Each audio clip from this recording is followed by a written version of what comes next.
Hello, hello, hello.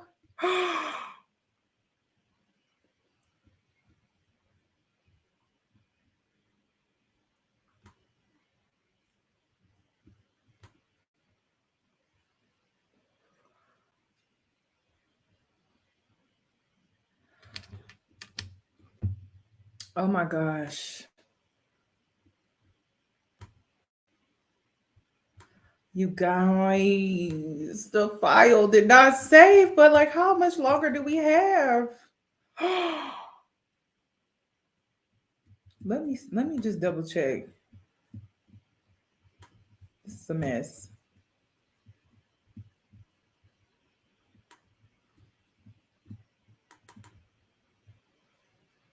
Oh wait.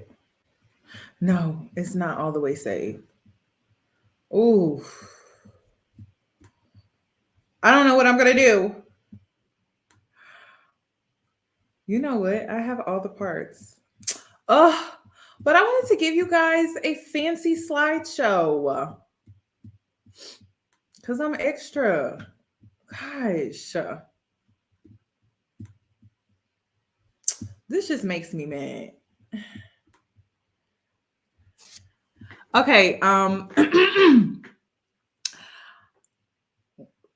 do you mind if I reschedule this live?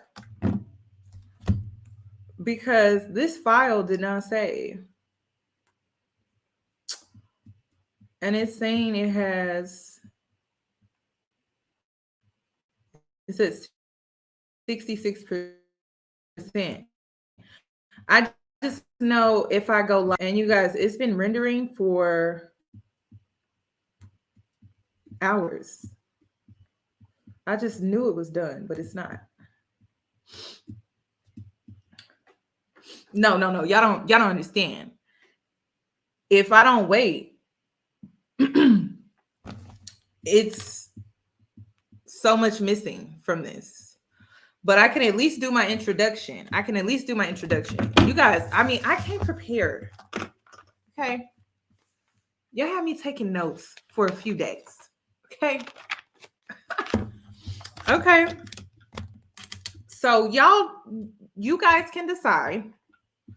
I mean, I did gather an hour and 20 minutes worth of receipts. So y'all let me know. I'm kind of mad though, because I was ready to talk about this. Like I came prepared. I put on a cute dress. Like I'm ready to talk about this. I'm low-key mad. Okay, y'all want me to reschedule? Okay, I'm gonna do that. But I'm gonna give you a different live then. Dang. That makes me so upset. Let me pull it up too. Let me get into my intro. I guess I'll just surprise you. Yes, we're gonna definitely do it tomorrow. Yep. Mm-hmm. We're definitely gonna do it tomorrow.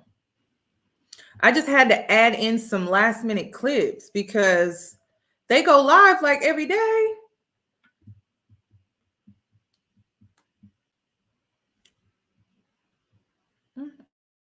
Hey boos, in this video, I give commentary based on my opinion. Nothing is to be taken as factual.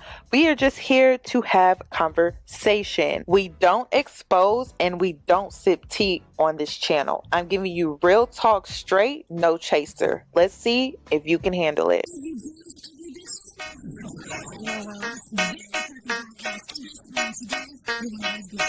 Cause I'm a boss. I haven't done anything for you to be proud of. Of course you have. You are marrying a man who can support you.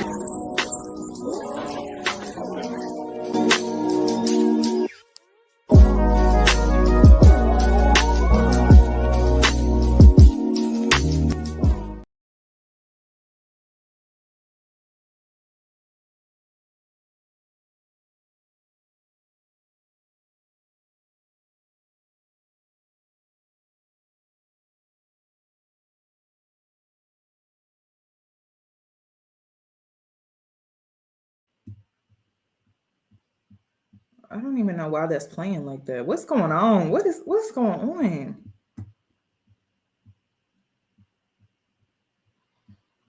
I think it's because it's trying to save that file.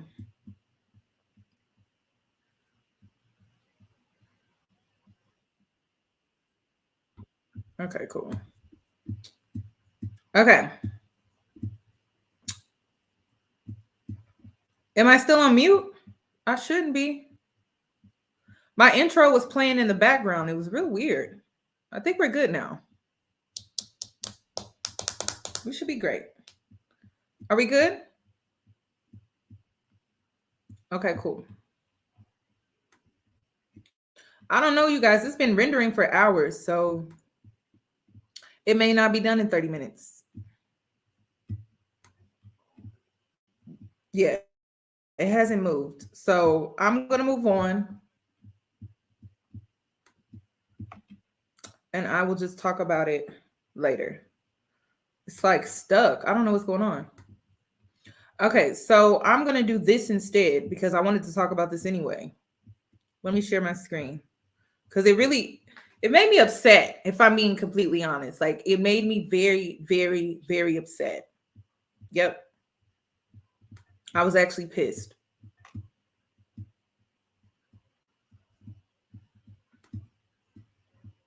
Thank you. Thank you. Y'all are so sweet. Thank you so much for the compliments. Okay, let me share what I'm talking about. I know y'all saw this. Let me just play it.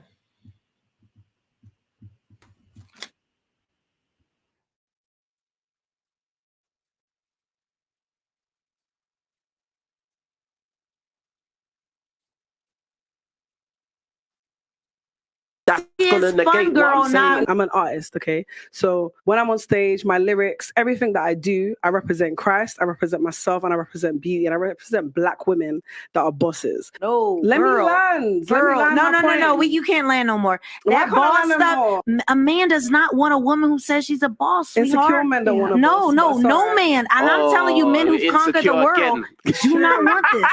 But are they taking you home and saying that's my wife? Somehow. There's a difference. Somehow.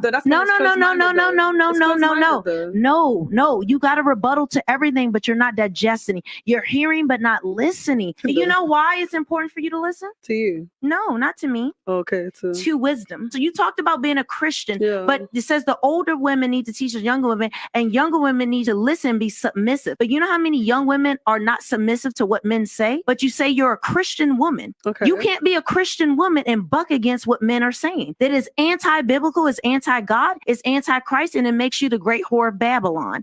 That's what the Bible talks about. I was raised in Christian school, Christian college, and I was in church 4 days a week, all day on Sunday. That doesn't mean anything. No, it means something when I'm telling you scripture and you're bucking against it, and it's against the word of God. So don't claim God and Christianity, but your attitude is bucking, and you cannot be quiet for one moment. But don't ask me a question, respond to what I said. Okay, so what do you want to Don't ask me a question. You hear, but you do not listen.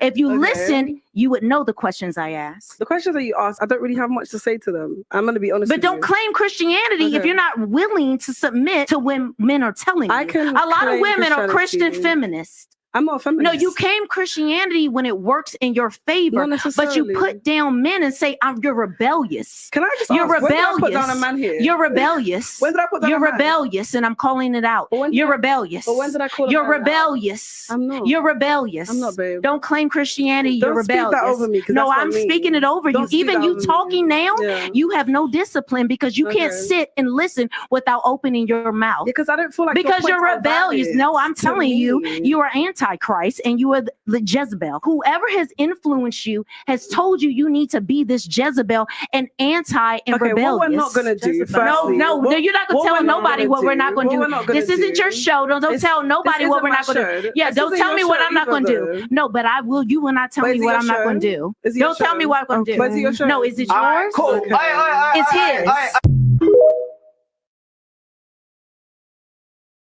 his. When you come outside. Now, I gotta break down what she's talking about. Because you guys, when I saw this clip, I was very upset. Because y'all know I don't like bullying. I don't like bullying. I don't like how she basically just ganged up on that girl, gaslit the hell out of her, right? And then somehow proceeded to disrespecting her and insulting her while trying to be righteous. And you know, that don't sit with my spirit. That don't sit with my spirit at all. I don't like how this, nope. Now, I don't have an issue with Mel King, but it's like that was super disrespectful. That was super disrespectful. First, let's address this whole boss, right? Anybody can be a boss. Anybody. Anyone can be in a management position, both male and female. But when you refer to yourself as a king, only a man can be that. So I didn't understand her position when it comes to checking this girl when she refers to herself as Mel King. I didn't get that. Did any of y'all did y'all get that? Did anybody else get that? It's like she's trying to check her because she's referring to herself as a boss, but she refers to herself as the king. Which is worse? Being called a boss or a king? Which one? Can someone explain that to me?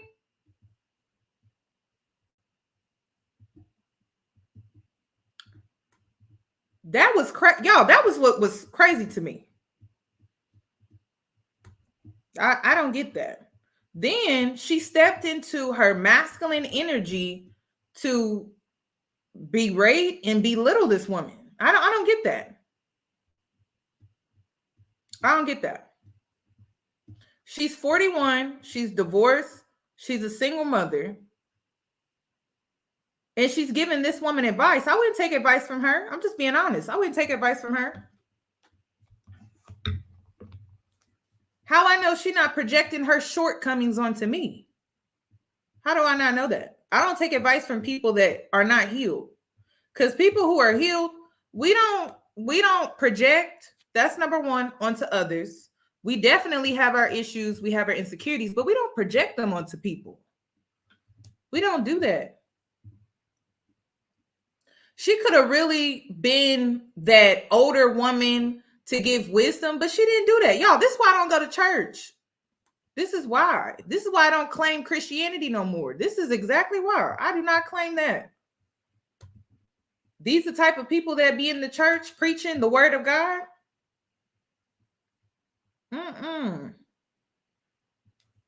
And then this is what I don't get about Mel King. She got an audience full of men. How is she still single? Can somebody answer that for me? How? Feminine, fit, friendly. That's what she preaches. Cool. She's all of that and more. Why is she single?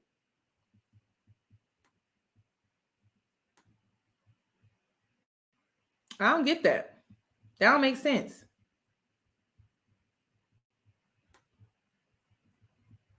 I don't get that. Listen, I love Christians. I love Black people. But y'all know how they are. Y'all know how Black people can be. Y'all know how Christians can be. Okay. So I just don't understand that. She came across like a man to me. All her talking points, she sounded straight up like a man. That's crazy. I see why they call her Mel King. And all those men over there bowing down to her. I think it's funny. That's why I said it's so easy to manipulate men. Let me pull it up. It's so all you got to do is be feminine, fit, and friendly, talk in a baby voice, and you're good. Have a nice body. That's it. It don't take much. That's all it takes to manipulate men nowadays. It don't take much. Tell them what they want to hear. Stroke their ego. You good?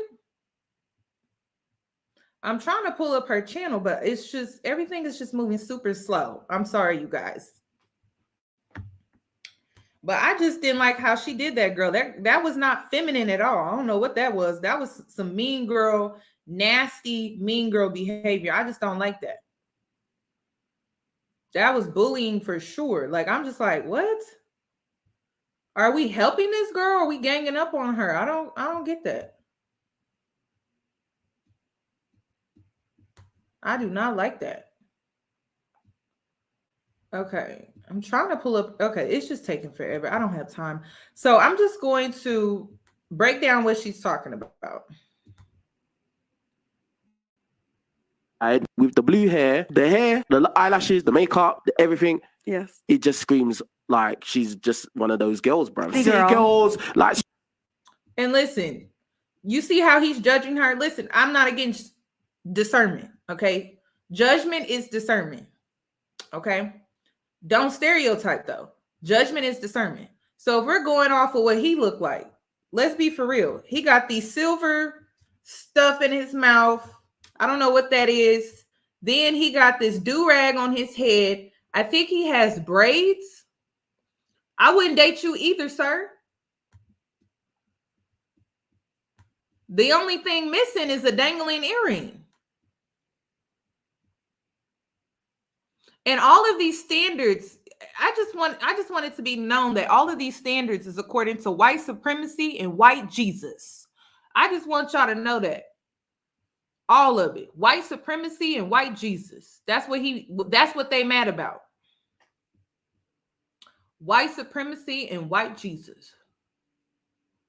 I remember when I believed in white Jesus too.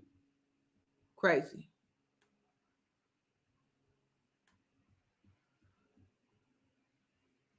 I remember when I thought Jesus was white too. Because a white Jesus wouldn't be okay with blue hair. Oh my gosh. That's ghetto. A white Jesus wouldn't be okay with blue hair. You can't wear blue hair. You know white Jesus don't play that.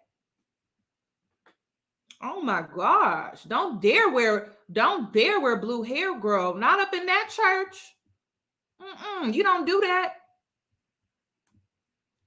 Let's continue. This is a mess. I'm definitely going to be taking calls. Just give me a sec. Let's get through this. Young Miami. Culture, like that kind of shit. Can I just say one thing to that? You can't say nothing to that because I'm telling you how guys perceive it. So that's how we perceive it. Okay. Do you get what I'm saying? What are you going to say that's going to negate what I'm saying? I'm an artist, okay? So when I'm on stage, my lyrics, everything that I do, I represent Christ, I represent myself, and I represent beauty, and I represent Black women that are bosses. No, Let me land. No. You can't land no more. That boss stuff, a man does not want a woman who says she's a boss, sweetheart. Insecure men.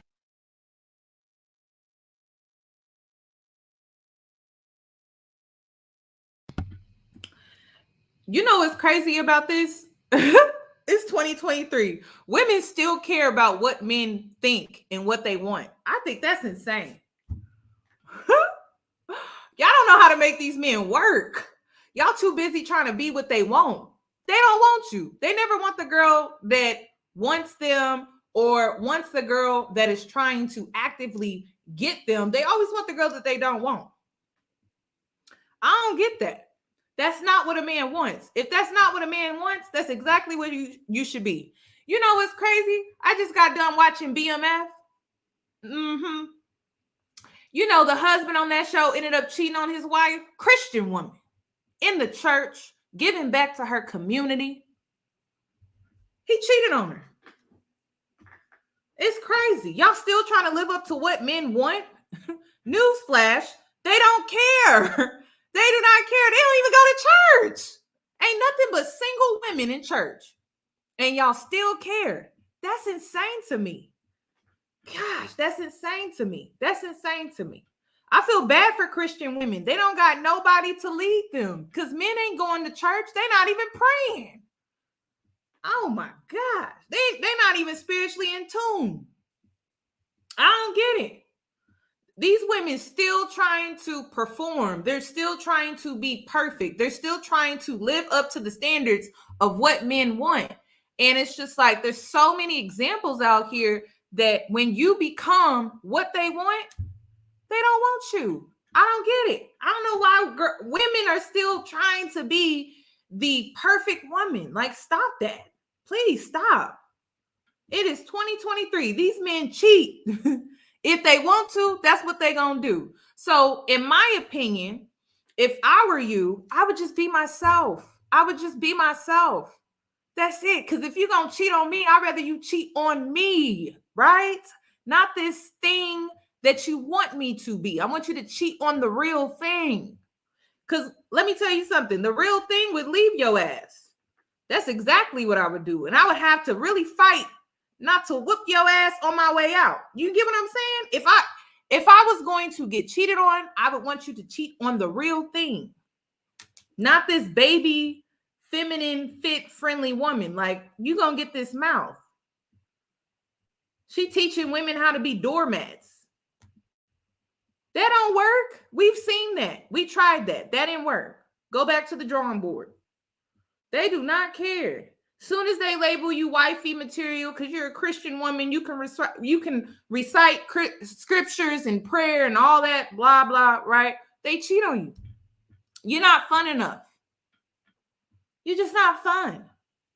That's exactly what they're going to say. Just be yourself. I don't... Like, these Olympic Games are just crazy to me.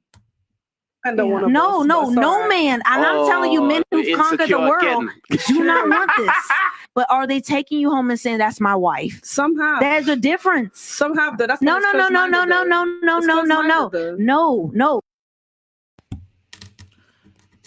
You guys, I'm so irritated. Imagine some woman. No.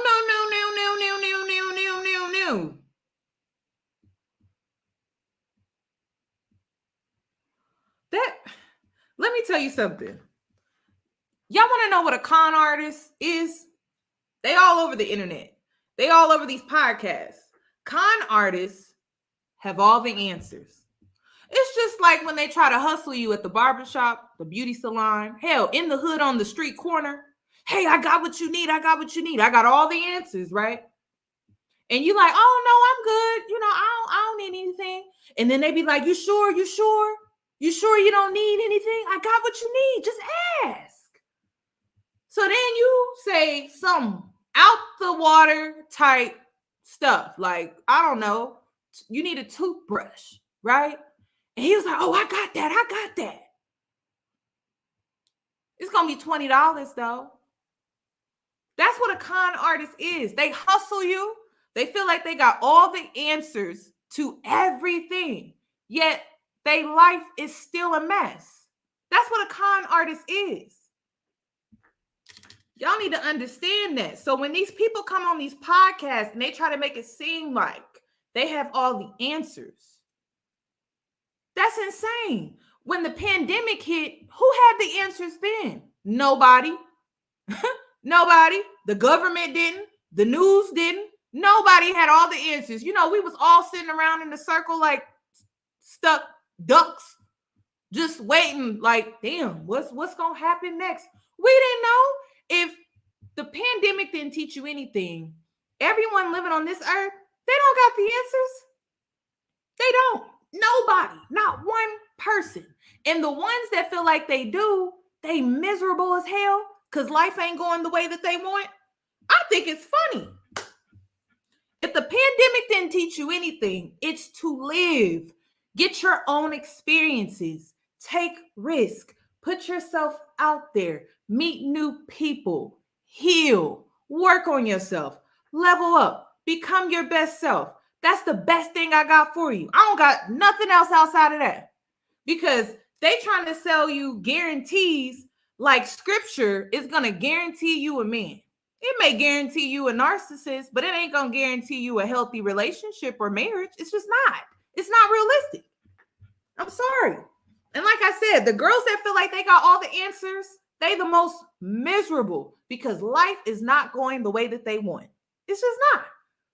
They either got married, hated, they in a dead-end marriage, or they still in the church, no man has came, they did everything right. They did the whole good girl thing. Got nothing to show for it. They either got married, then divorced. They either had kids, and they're miserable. Like, just stop. Like, just stop. How about you just live for you?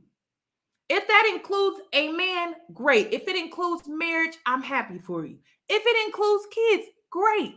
But listen, ain't nothing in this life guaranteed. Not one thing. Not one thing. Not one thing. The only thing scripture is going to do for you, that's between you and God. That's it. Scripture, if you reading scripture to a man that's a non-believer, you're wasting your time. You are. I'm sorry. You are. You are. He may just be listening to you at this point just to weaponize scripture against you. These are the times that we're living in. So you just need to make sure you have your relationship and keep it at that. But trying to tell other people how to do things, we don't live in those times anymore. We just don't. And then this is my thing. If you guys are noticing, because I said this on my Instagram, the incel culture is moving into religion. Are you guys noticing that? Like incel behavior, incel preaching, incel talking points. Are y'all hearing it in the pulpit? Because I know I'm not the only one hearing it in the pulpit. I hear it in the pulpit now. And I'm like, when I feel like incel culture has always been in the church, but it's like at an all-time high right now. You hear the same talking points from the women and the men. And you know what it's all geared towards? A man being worshipped and a woman coming second or less than. And it's sad. It is sad. It is sad. It is so sad. You got a rebuttal to everything, but you're not digesting. You're hearing, but not listening. You know why it's important for you to listen? To you. No. She's rebuttaling everything that this girl is saying, but she feels because she's over here speaking the word of God that she's automatically right. That is insane. This is insane to me. Oh, not to me. Okay, to wisdom. So you talked about being a Christian, but it says the older women need to teach the younger women, and younger women need to listen, be submissive. But you know how many young women?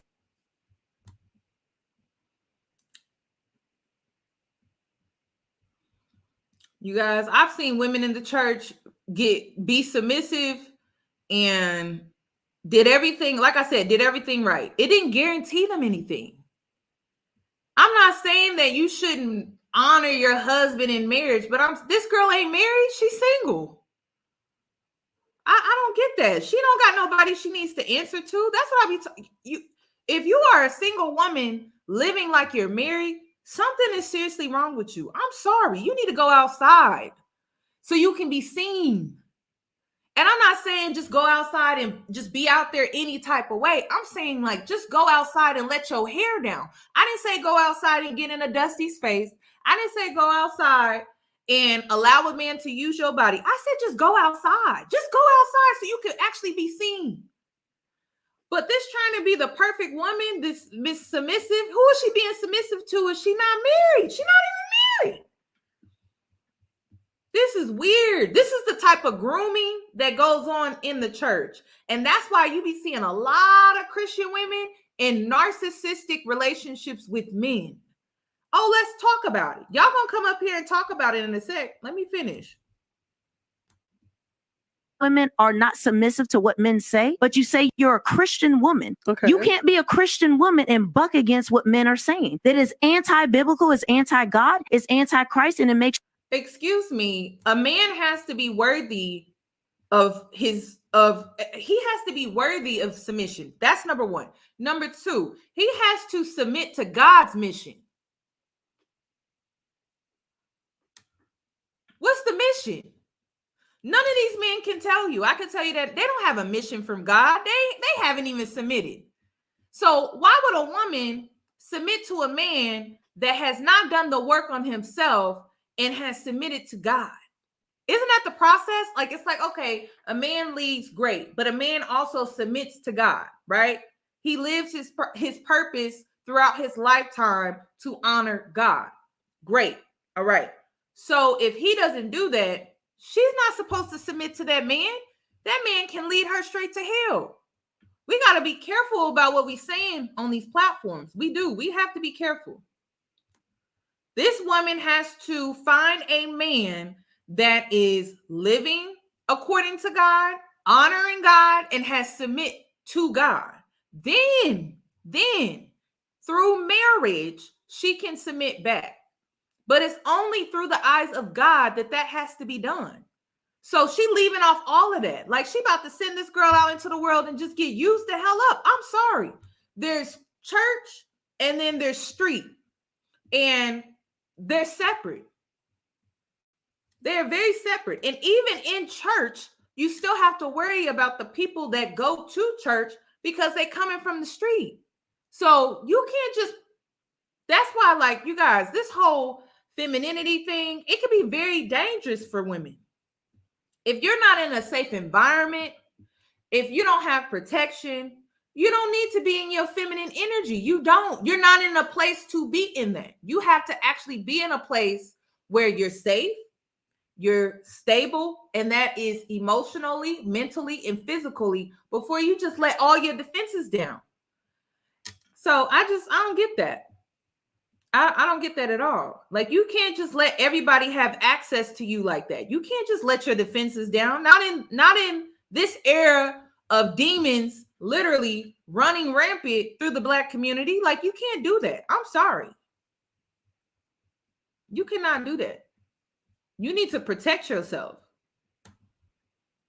You the great whore of Babylon. That's what the Bible talks. This woman just called her a whore, y'all. That's why I was upset. I was so upset. Like, I was cussing. I was really upset because I'm like, how you gonna sit up here and call this girl a whore based off of the fact that she simply is wearing blue hair and she refers to herself as a boss? Seriously? Talks about, I was raised in Christian school, Christian college, and I was in church 4 days a week, all day on Sunday. That doesn't mean anything. No, it means something when I'm telling you. And most women who have this background, they feel entitled to a good man. They feel entitled to certain things and certain privileges. And I'm sorry, it just doesn't work that way. Just because you're a good person, you go to church, you go to Bible study, you do devotion, you sing in a choir, it doesn't mean anything. It doesn't. It doesn't guarantee you anything. You're not entitled to anyone just because you do those things. It just makes you a kind Christian person, I guess. But I don't see the kindness in this podcast. I don't see that. I don't. Just because you go to church, it doesn't mean that you're guaranteed anything. It just doesn't. It may not be in your destiny. Maybe you're not guaranteed a man this lifetime. It doesn't mean that you should stop going to church. And that's the thing. I feel like a lot of women, they just embody this Christian woman, this before a man. What if you don't get the man? Will you still honor God? Everything is about religion, and somehow it leads back to getting a man. What about women having faith and having Christianity without a man? Is that even a thing? Does that exist? Or it has to be, oh, okay, I'm in this faith to get a man. What if you don't get a man? Does that mean you failed in life?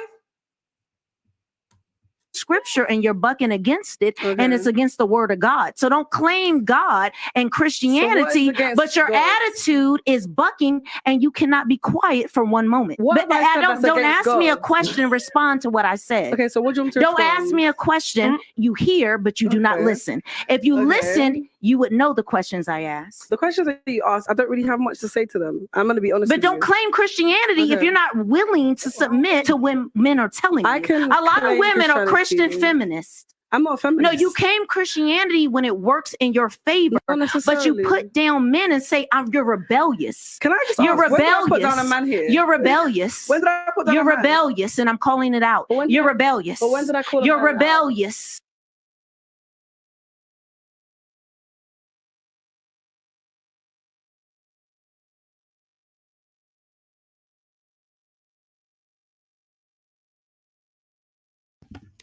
I wonder what she has to say about men and Christian men. What she got to say about them? That's crazy, y'all. Like, imagine somebody talking to you like that. That ain't even your mama. That's not your mama. That's a stranger.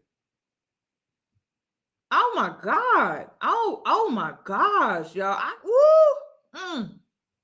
Listen, she spoke to the right one. I don't think I would have handled this right.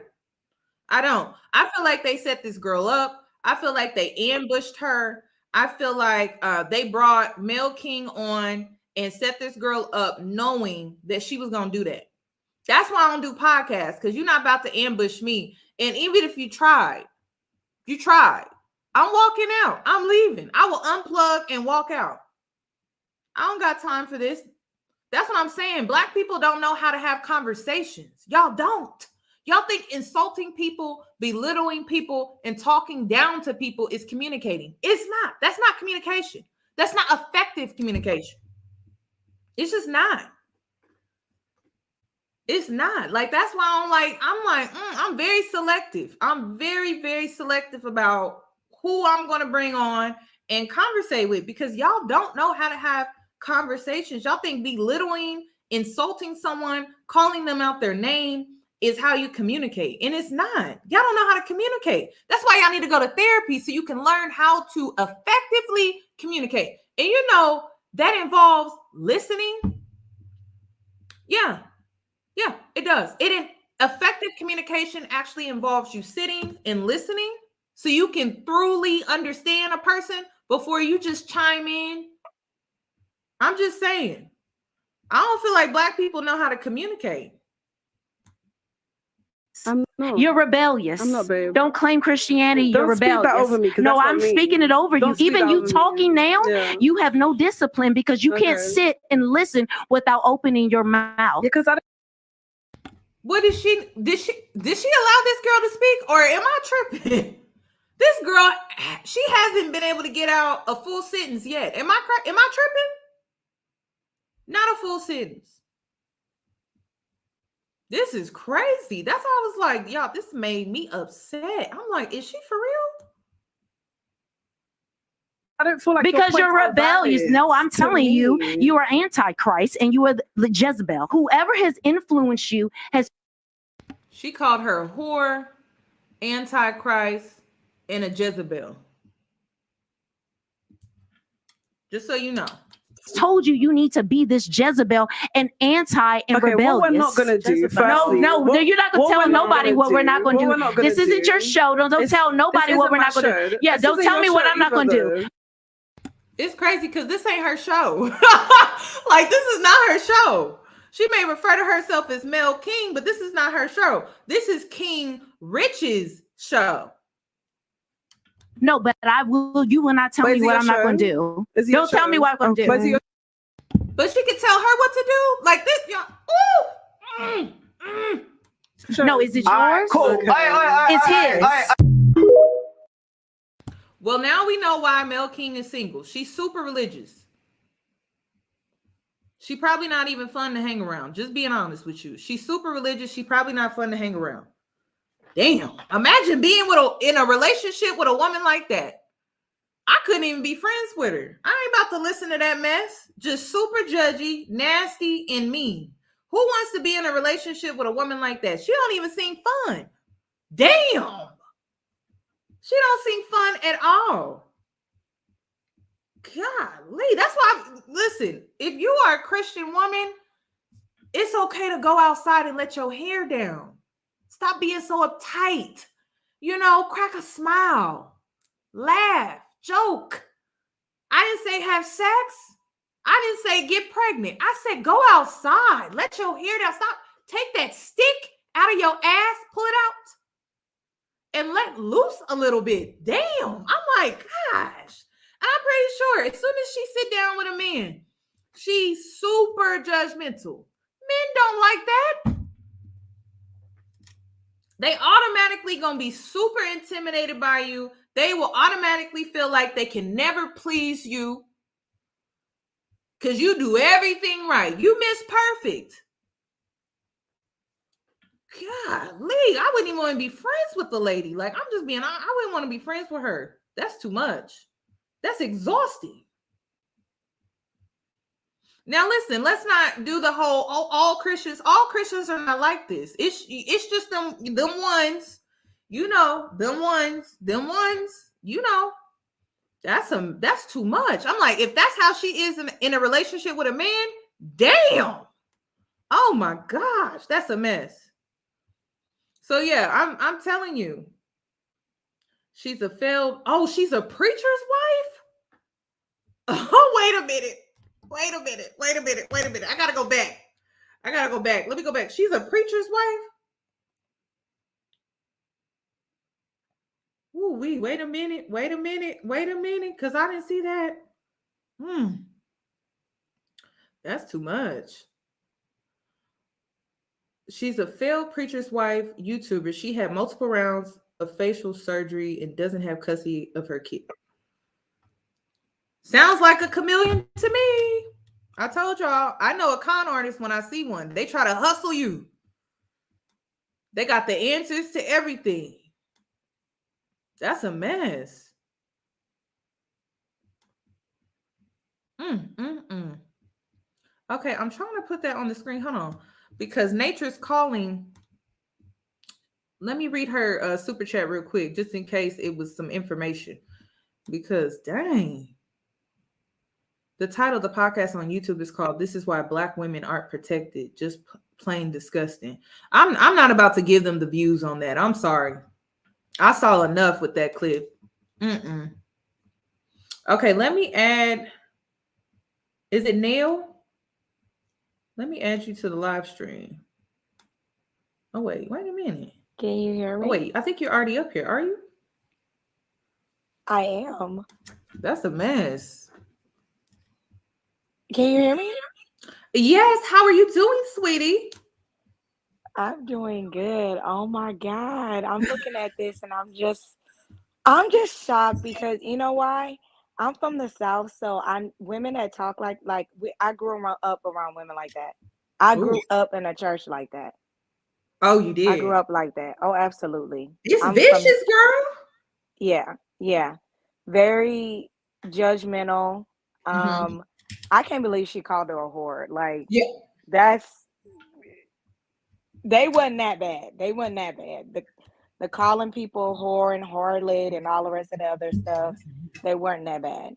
Only thing I would say about women like her is like growing up in the South, this good girl image, like you stated, it doesn't work. Like people don't even understand, like it doesn't work. Like I was very sheltered as well, very much so the good girl, very much so this, that, and the third. And like the men in the church, to be honest with you, they're like some of the worst. Girl. Like you talking about cheaters, habitual. Yeah. Habitual cheaters, habitual. And that's including the pastors. Not all Why of them. do you think the church environment is so toxic? No, like I just think that everybody can't follow every rule in the Bible. They just can't. It's just it's human nature to be curious. It's human nature to like go outside of that. And when you go outside of that, you get blamed for it. There's no grace. But that's what God is actually supposed to grant you is grace. Right? But the people in the church won't grant you grace. But God is supposed to grant you grace. So to me, like people like that good girl image does not work. It will not get you married. It will play you. Oh my God. It will play you so bad. And how then did when it play you look you? up, did it play you? It played me. How did it play you? Absolutely played me. Just because like being faithful to people that didn't really deserve to be in my space. Like really trying to hold on to relationships to where it backfired on me. Like trying to be so loyal to where it's like this person won't be loyal to you. The things that you're giving, you're not receiving as far as loyalty, not like money or anything like that, but just like loyalty, respect. And I mean, I was tied down in college. I wanted to be domesticated in college. Dang. Do you regret that? Whole girl. Yeah. Like, and it's not even that I sort of kind of because I didn't really have a college experience. Oh, I was in a relationship with a guy from high school all the way through college. Engaged, all that. I didn't go to no parties. I didn't do any of that stuff. Nothing. Domesticated. Oh, my boyfriend's coming this weekend, so let me stay in the room. Like I did not have a college experience whatsoever. So it definitely played me with like life experiences. Yes. Okay. That's what I keep trying to tell the girls. I'm like, girl, I'm not telling you to get pregnant. I'm not telling you to get out here and get in the face of a dusty. I'm saying, are you getting the life experience? That's what it's about. It's not about sex, drugs, drinking, and all of that. It's you coming outside your dorm and getting your own experiences and getting the wisdom. That's it. That's what it's about. If you Right. cooped up inside because you're basically self-isolating yourself, girl, you are delaying so much growth socially, mentally, spiritually. There are spiritual lessons that you can't get inside your home. You got to go outside. Facts. Facts. And it's not like I didn't go outside, but I wasn't it's the life developments. Like it wasn't there. It was like college to me. I was in a relationship with with my first boyfriend ever. Mhm. Met him in high school. Majority of college I was with this particular person. And still to this day, I never even dated anybody on any college campus that I've ever been on, and I'm 35. Wow. So you So feel like you were the ones that it did everything right and didn't get the benefits? I feel like I did most of everything right, Mhm. but what people fail to realize also is that good girl image. Like if you do something wrong, like it's like people want to see you fail. Like they you know what I mean? Ooh, Like I don't know how to yeah, put it.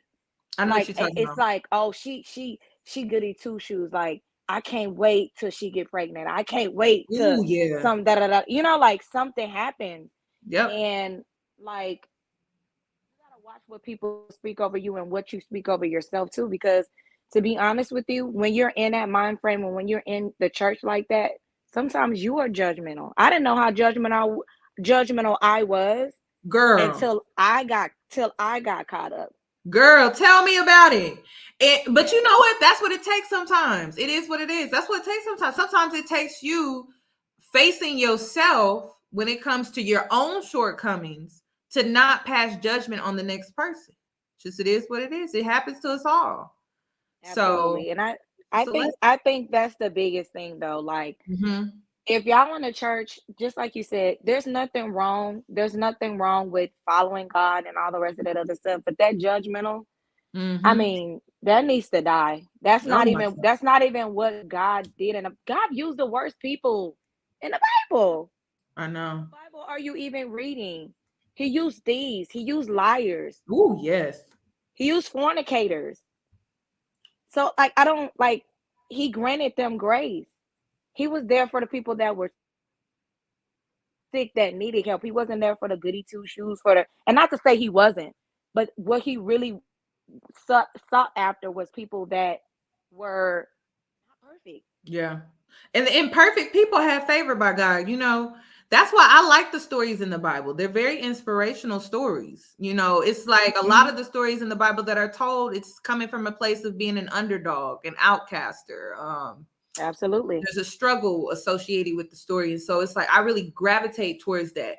And that's how I read the Bible. But it's I don't call myself a Christian because it's too much. It's toxic and it's just I don't agree with everything. And because I don't agree with everything, I just can't call myself that. But I do love the No, stories in the Bible. agreed.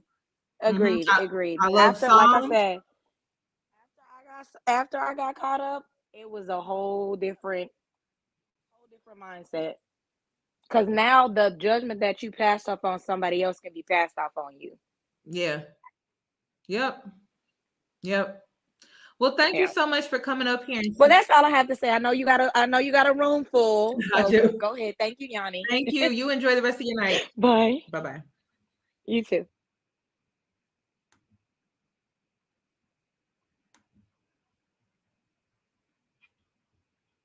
Well, what happened? Wait a minute.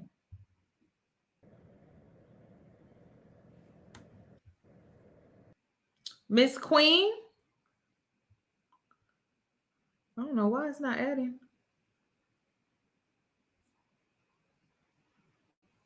I think you're on mute.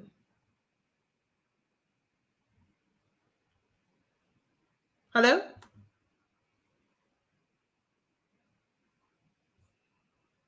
I don't know what's going on.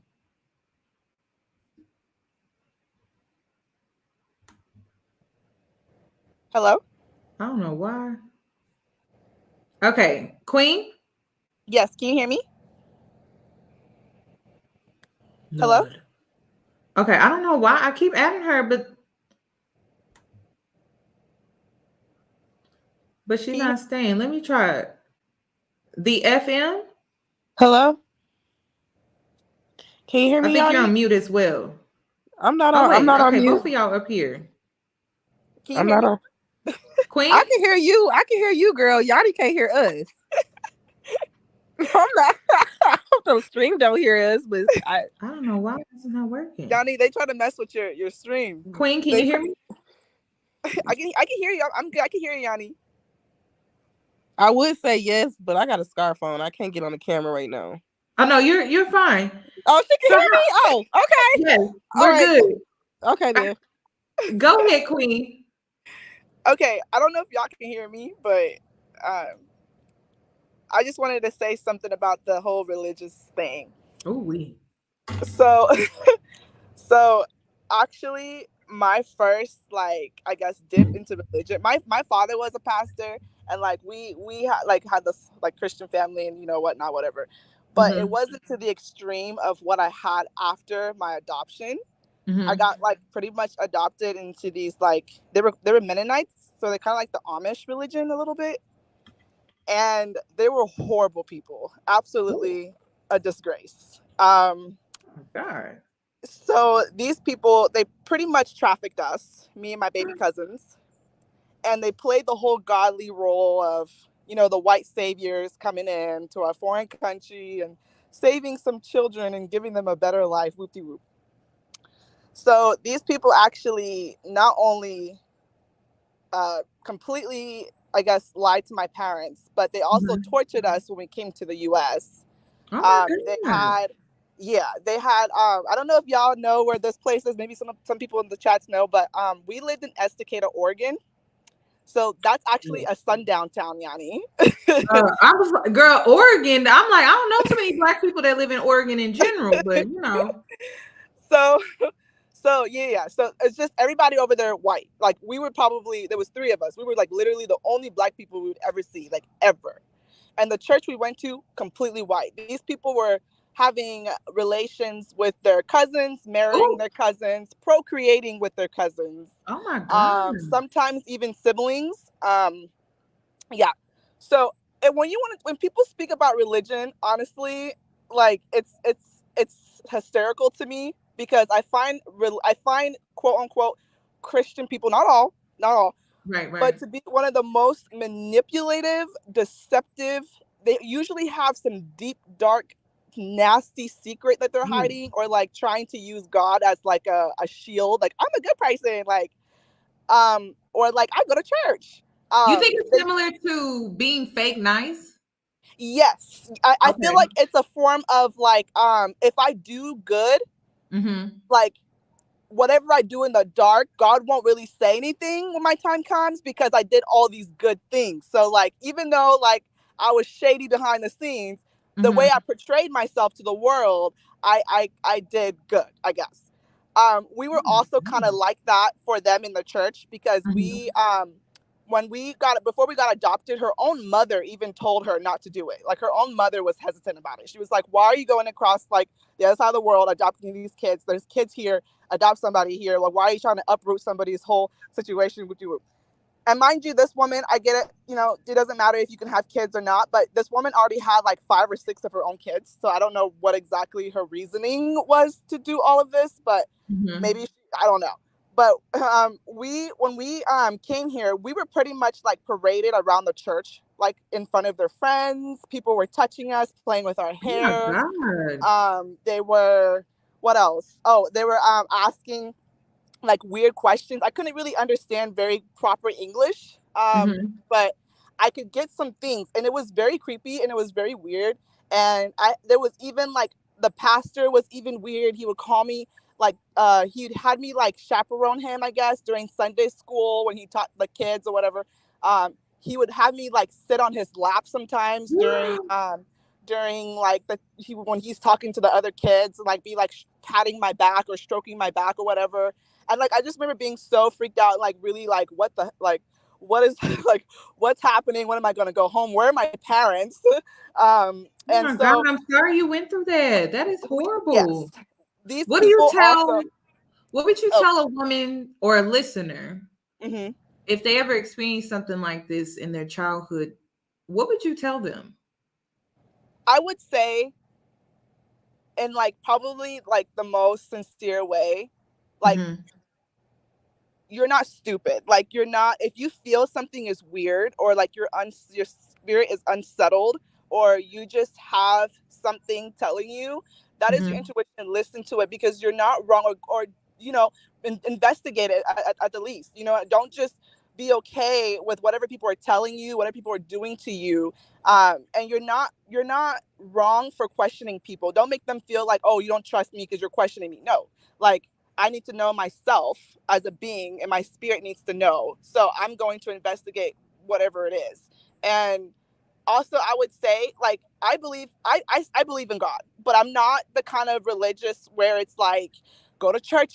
First of all, I feel like the church is probably one of the most scariest places on this planet. Like, I'm being very for real with you. When I go into churches, the most churches I've been into, it's like everybody kind of looks the same, dresses the same. It's almost like it's giving military. That's what it's like, giving like some sort of like code of something. Like there's no personality even in the outfits and nothing. And so like it just seems like there's an agenda trying to be pushed. And like, you know, it's just I've found I have a love and hate relationship, I would say, I guess, with the church, because it's too much manipulation, contradiction. I remember even asking the pastor one time, standing up in church and asking the pastor one time in their white church and asking, hey, like, so where did those people go when God casted Cain out of his family? Whose wife did he marry?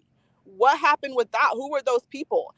Nobody in this church could answer my question. They're like looking at me like I had like a fly on my head or something, and like giving the looks my adopted parents to like shut me down or whatever. And it was just like there was so many questions I had as a child that no one was like able to, or even took the time to like answer, or it was just very dismissed. Like I felt so dismissed in the church, and like I shouldn't be feeling this way. And it's like, you know.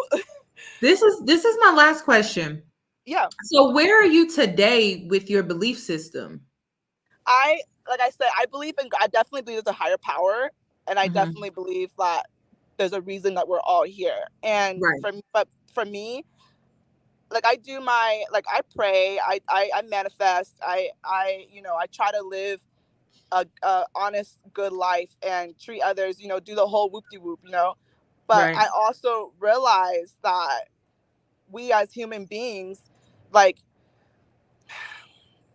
we don't have to prove to people our love for Jesus by, I guess, what people use most modern day, like going to church every Sunday, or throwing these like after Sunday, Bible studies, or like having these like you can worship God anytime. You don't. I sit in my car sometimes. Like I'm at work right now. I'm sitting in my car.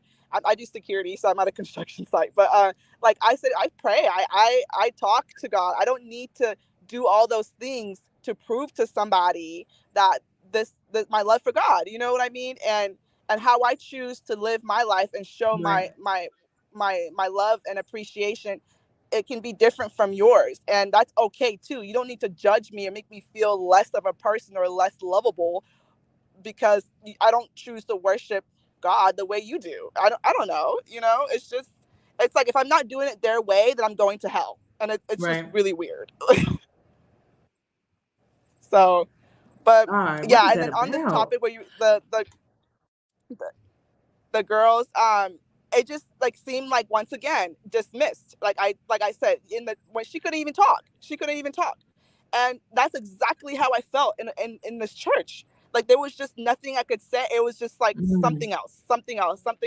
It was just so shut down. And it's really unfortunate because these are the same people who are talking about grace and giving each other this and that, whoop de whoop. And it's just like, no, but in their real actions, they're like, it's like they have like a demon inside of them in a way. And it's like, I don't know. It's like this demon is like trying to like argue like I don't know. Like it's really odd. And religion is a trigger for a lot of people. You can really tell who somebody is when you start arguing religion because of the way they act, the way they get. Sometimes when people get so offended, like you like struck a chord or something, or like appalled, instead of like sitting back and really listening, and you don't have to agree, but listening is also powerful, So it's just like it's crazy.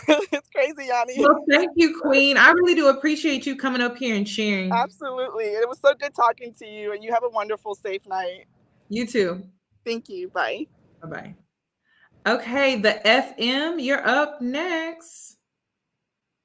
What happened? Okay, I don't know how FM just left. I don't know if she left or if it disconnected. You guys, it's real funny on my side. So I do apologize if things are acting weird. And she just waited all that time. Okay. Oh, no, that's Mo. Oh, my God. I cannot believe I made it, girl. How are you doing? I'm fine. Yoni, I really appreciate you. I really love you. I have been watching you from when you was like at 5,000 people. So this is just crazy. Thank you. This is crazy. So, yes, girl, you're gonna have to tell me what you think about this situation. How did you feel when you saw that clip? I was like, she really crashing out. Like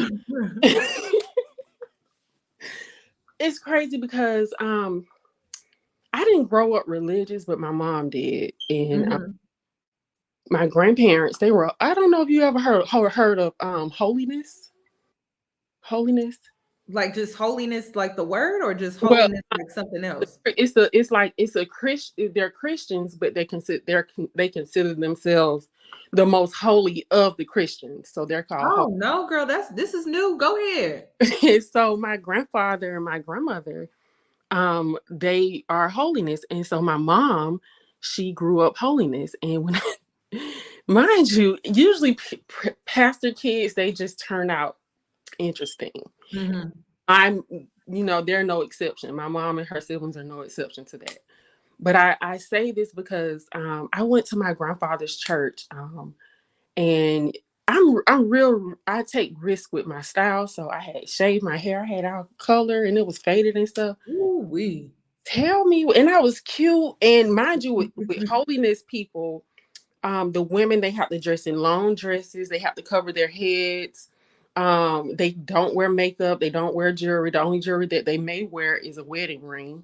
Oh my gosh. Right. And the pastor, I would never forget, I went to church with my grandfather, and the pastor had a good sermon. Well, I'm not the most religious, but the sermon was going good. But all of a sudden, when I walked in, that whole sermon turned about why women should never cut their hair. Yes, and why your hair is your glory. And I sat there with my face made up, cute, and with my heels on, with my, and I wasn't wearing anything revealing or anything because I knew what type of church I was in. So I had my long hair. I was really cute, like I was presentable. And this was all up a haircut. Over a haircut. And all of a sudden, like at the end of church, I was like, you know what? I told my grandparents, I said, I love y'all. My grandmother, she passed. This is like 2 years ago. But when she was living, I told her, I was like, Grandma, I do not want to come back to this church. And she was like, she said, I understand, And then my grandfather, his whole thing was, you have to be holy in order to get into the gates of heaven. And I was like, I was looking at these women. I'm like, look how miserable they are. Girl, they do not be happy. They don't. And it's like, after church, the women, they came up to me and they were like, they said, "Oh, you're so pretty, and I wish I could do that." And I'm like, because of what this Bible that they feel that they have to go tooth and nail for, they have confined the things that they want to express, and they can't do that. And it's so sad. Why? This is my thing. Why is it that women follow suit but men don't? And check it. And you're right, because the men who were in the pulpit, they was coming to me, eyeballing me, telling me how pretty I was. Ooh, girl. On numbers. But then you tell your wife to make sure she don't look attractive. They don't know. It's almost like they don't want any other man to see them. I just don't understand that. Like, it's like there's so many rules for women, but like, what are the rules for men? I never hear them talk about that. And when you look at the Black community, it's the same thing. So I'm just like, okay, why is it always women must do this, do this, do this? It's in the pulpit, it's on Instagram, it's on these podcasts. It's like, damn, when they ever gonna talk about what these men need to be doing?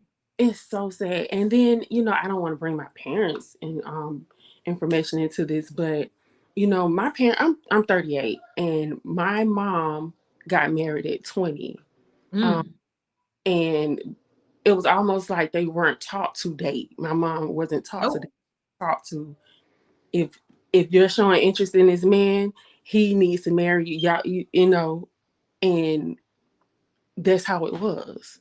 And how was it growing up when it comes to like your own personal life, your dating experiences and things like that? Now, your mother, was she able to help you with that at all? Or because she liked the experience, she kind of struggled with that, or you never felt comfortable going to her? Actually, my father was the one who helped me with dating. My mom too, because since she didn't get a chance to do it, she said, I couldn't do that. I'm going to give you the information to do it. So my dad, funny enough, he told me, Chan, I want you to date as much as you. Well, people call me Mo too, but she was like, I want you to date as much as you can, and I want to give you the tools to do that, because I'm looking at my friends and how they're raising their sons, and I want you to date them. See, this is what I be talking about. The boys can do whatever they want to do, and it starts very young, and then it carries into adulthood. But women, we must wear our skirts down to our ankles. Right. We must wear our shirts buttoned all the way up to the top. But these men can do whatever they want to do. And that's when I have to get off this Looney Tune train that they got going on, because I can't subscribe to that. That don't even make sense. It doesn't. If I'm going to be following someone, they have to lead the way. How can they lead the way? Their actions. That's the only way you can be a true leader. Right. I can't come on here and give commentary and advice if I'm not leading through my own actions. That's crazy. It don't even make sense. Exactly. You're not leading through your own actions. You cannot call yourself a leader. You just can't. That's just not how it works. And it's crazy, because my dad had already told me this a long time ago. He's like, I don't like what I'm seeing with my peers and how they're raising their sons, but I want you to be able to do what you need to do for you and be happy. And if you want to date several people, you do that, but you do it smart. You don't spread yourself thin, don't be out hoeing basically, but still be smart and be available to take in those experiences. See, that's what I'm telling the girls. I'm like, listen, don't be sleeping with everybody. Don't get pregnant. Don't ruin your future plans. But you need to get out here and get these experiences, because you do not want to be the type of woman where you don't have no experiences. You don't have no friends. You are the perfect woman for a narcissist. You are. My mom stuff now. Like, I'm 38. I'm teaching my mom, like, she's open to understanding my experiences of what I'm dating, how I'm dating now. Like, I wish, I was able to do that, And they tell you in private. Yeah. Even, I'm sure, of course she loves my dad, but she's like, look, if I could do it all over again, I love you, my child, however, Yep. Be outside. Yep. So they pull you to the side and tell you, because they have certain regrets. And you know, when the older women pull you to the side, the ones that are honest, because they're not all honest, you know, the number one thing that they say, I wish I would have done more for myself. That's it. Yep. They wish they would have done more for themselves before they just settled down and dedicated the rest of their lives to a man. Yep. That is their biggest regret. If you listen to them, if they're honest, not all of them are honest, but if they get honest, they get a little liquor in them or something like that, they'll get in your ear and tell you just that. They gonna spill the bean. I went, you know, you said Friday you was gonna open up the lines for. I want to make it to that because, honey, Auntie got some gems for my nieces. Okay. Ooh, okay. Out here in these streets, and not the streets, but I had a couple of experiences, and I don't want them going out crazy. I mean, I'm still like, I'm good. I'm in a, I have a good career. I don't have any children.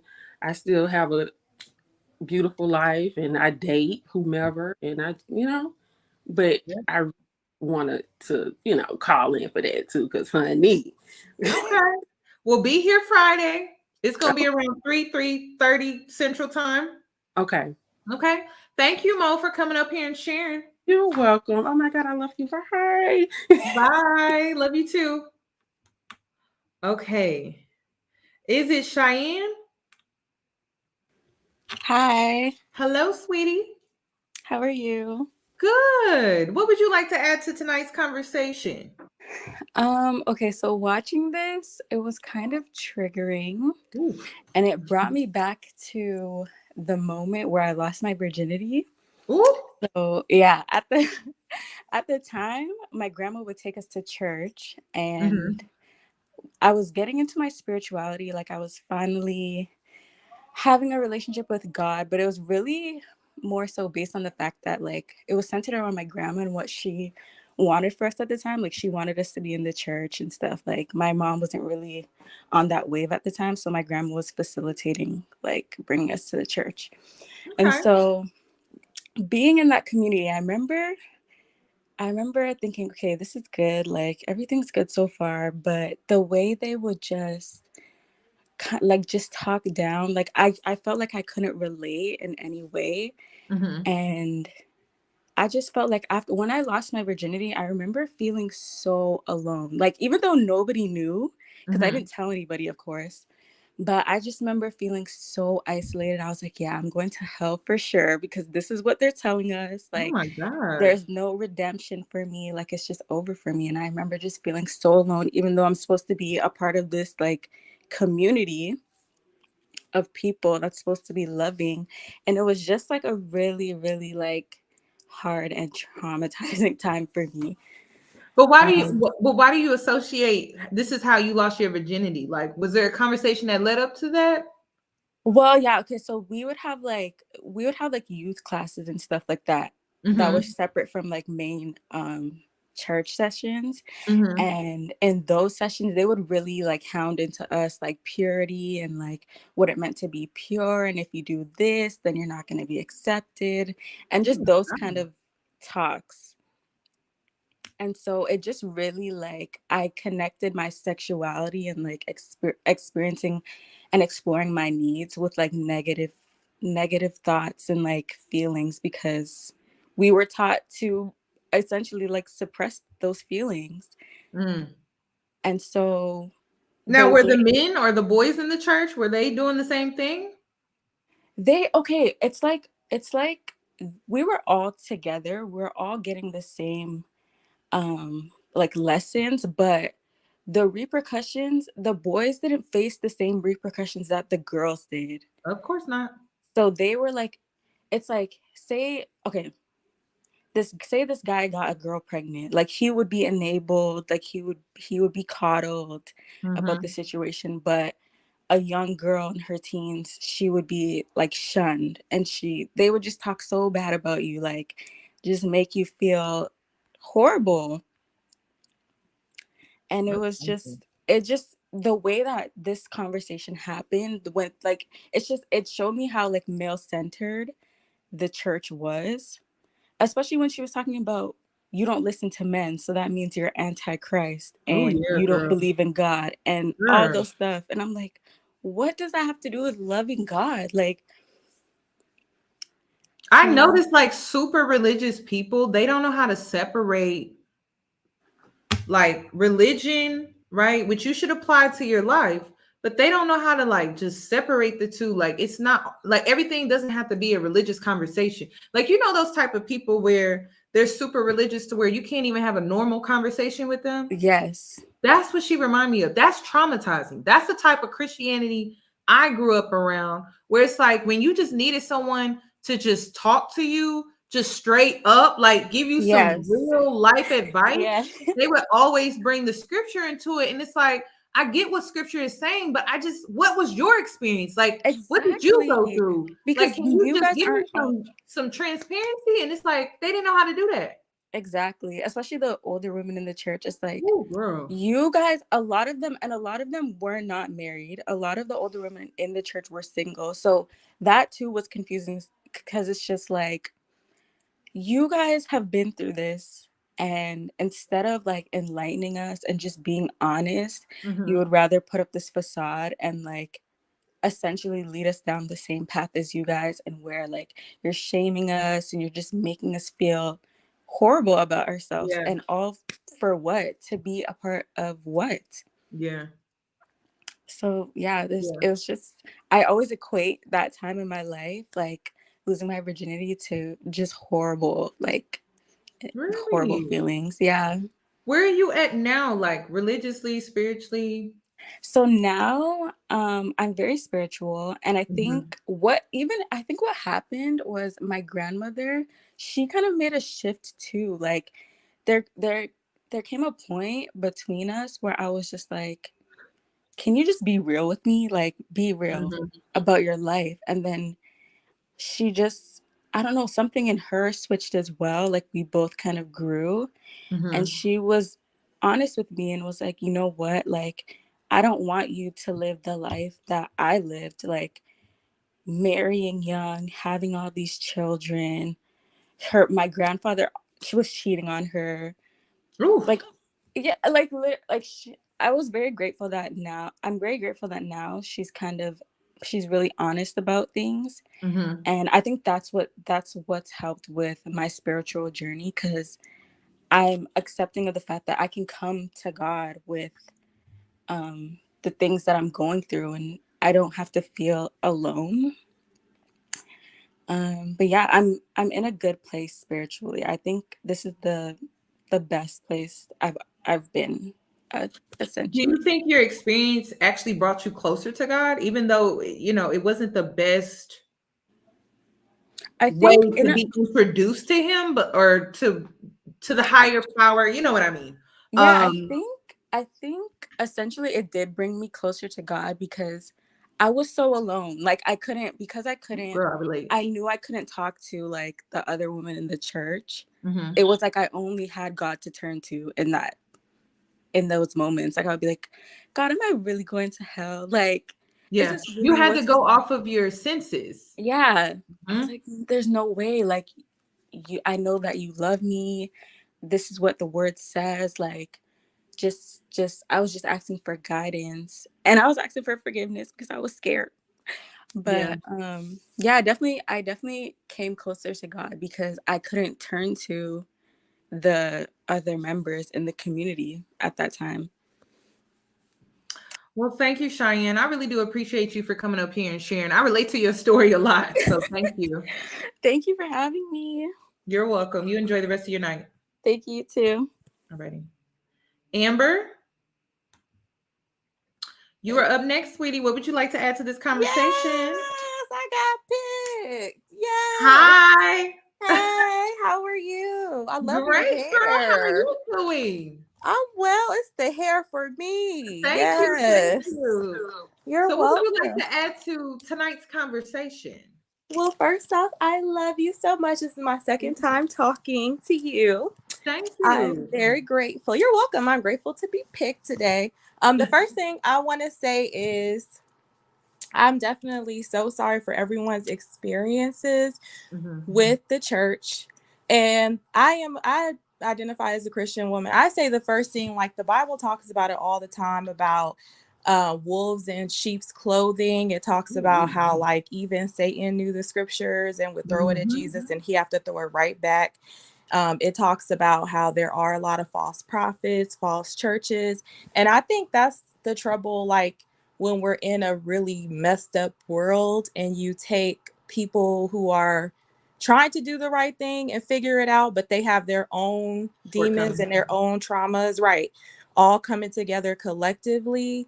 Like, and then you have the other half that's just that wants to like lead people astray and they want the power and they find, like, even when you talked about incels, like people who are looking to prey on people who are like that they feel like are emotionally weaker or like yeah, just sensitive, like people who are, you know, really wanting to like seek out Christ. And so yeah, there are a lot of churches where they're not teaching the truth. Like I've been to a cult church before. I've been I've had a lot of like crazy experience, but then I've been to great churches where I met wonderful people who taught me like valuable lessons. But I say the big thing I've learned is that at the end of the day, you have to be in your word so that when people say things that are out of context, you could be able to come back. Like with the crazy lady, I'm gonna say some stuff on her. So number one, like she definitely came off as a psychopath and a pick me Anna. She was projecting the That's what issue. it sounds like. All of her shortcomings onto that woman. She put it all on her. She's projecting her own personal issues. I don't know her until you put up the TikTok, but in the chats, it was saying she was divorced and her husband left her and took her kids. You want to be picked. And I have a feeling it's probably because you realize that you're older in age. Maybe you're insecure about that. And you're fine though. She fine as hell. That is a fine woman. She's beautiful. But what I think a lot of times is when maybe, I'm guessing because I don't know the woman, I'm just guessing that maybe she comes from a situation where she was told that she wasn't good enough and she wouldn't measure up enough. And now she's in a spot, especially with the incel culture, in the podcast culture. Yeah. And that's her audience. That's why I'm like, she hanging around them way too much because I'm just like, girl, you should not be this insecure looking like that. She looks good. She's beautiful. But a lot of times in that realm, you know, that like how you said you can't even sit and talk with nobody in the podcast because of how you're fearful like they might pop off at you and you might have to pop right back off and unplug your microphone. Like I think it's a pick me Anna.